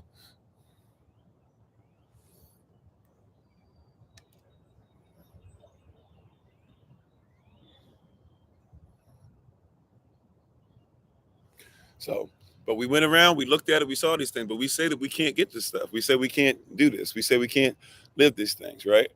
And we're so busy saying what we can't do. We can't do. We can't come together. Like, this stuff is here. The opportunities are there. It's not that difficult to make this stuff work out, right? Like, it's really not that difficult. I'm talking about when I say it's beautiful over there, it's beautiful, right? We're gonna make sure we keep you straight. We're gonna make sure we got you fed. We know that there's gonna be hospital stuff all there, right? It's close enough where we can take visits and things. And if we get enough, we'll actually have 2 different locations.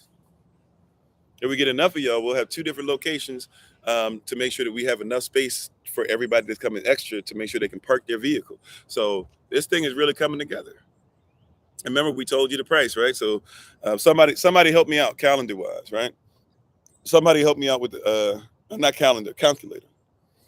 So somebody pull up a calculator, help me, keep me honest on my math. Okay, I'm gonna do the best that I can, but keep me honest on my math. All right, because I can't remember all the stuff by memory yet, and I'm too far away from the devices, right? But this is Solomon and I, right? Like right there, right? So it's awesome. It's awesome, right? We don't have it set up for you to register yet. It will be soon. We got to finish the call. We got to make sure everything's official. We haven't got this date saved officially yet for this particular location. We are looking at some other ones, but we want to make sure we have a situation. And remember, it is camping. So the goal is, and we're going to talk about the amount of days, right? But we're going to feed you all that stuff. We're looking at showers. We're even looking at having stuff that if we need to make an outdoor shower, a couple locations for that, just in case there's so many of us. I just showed you, though, that there's places where you can see there's, like there's in the men's bathroom. So they have like a men and women's bathroom. There's a shower in there. They have a men's bathroom, and there's multiple locations like this, but just in one of these places. So you'll have like a laundry room. You have a family restroom area. You have a men's bathroom that's going to have 2 showers and about 3 stalls in it. The women's bathroom will be about 2 showers and about 3-4 stalls, and all that. But somebody keep me honest. Anybody got their calculator? Anybody got their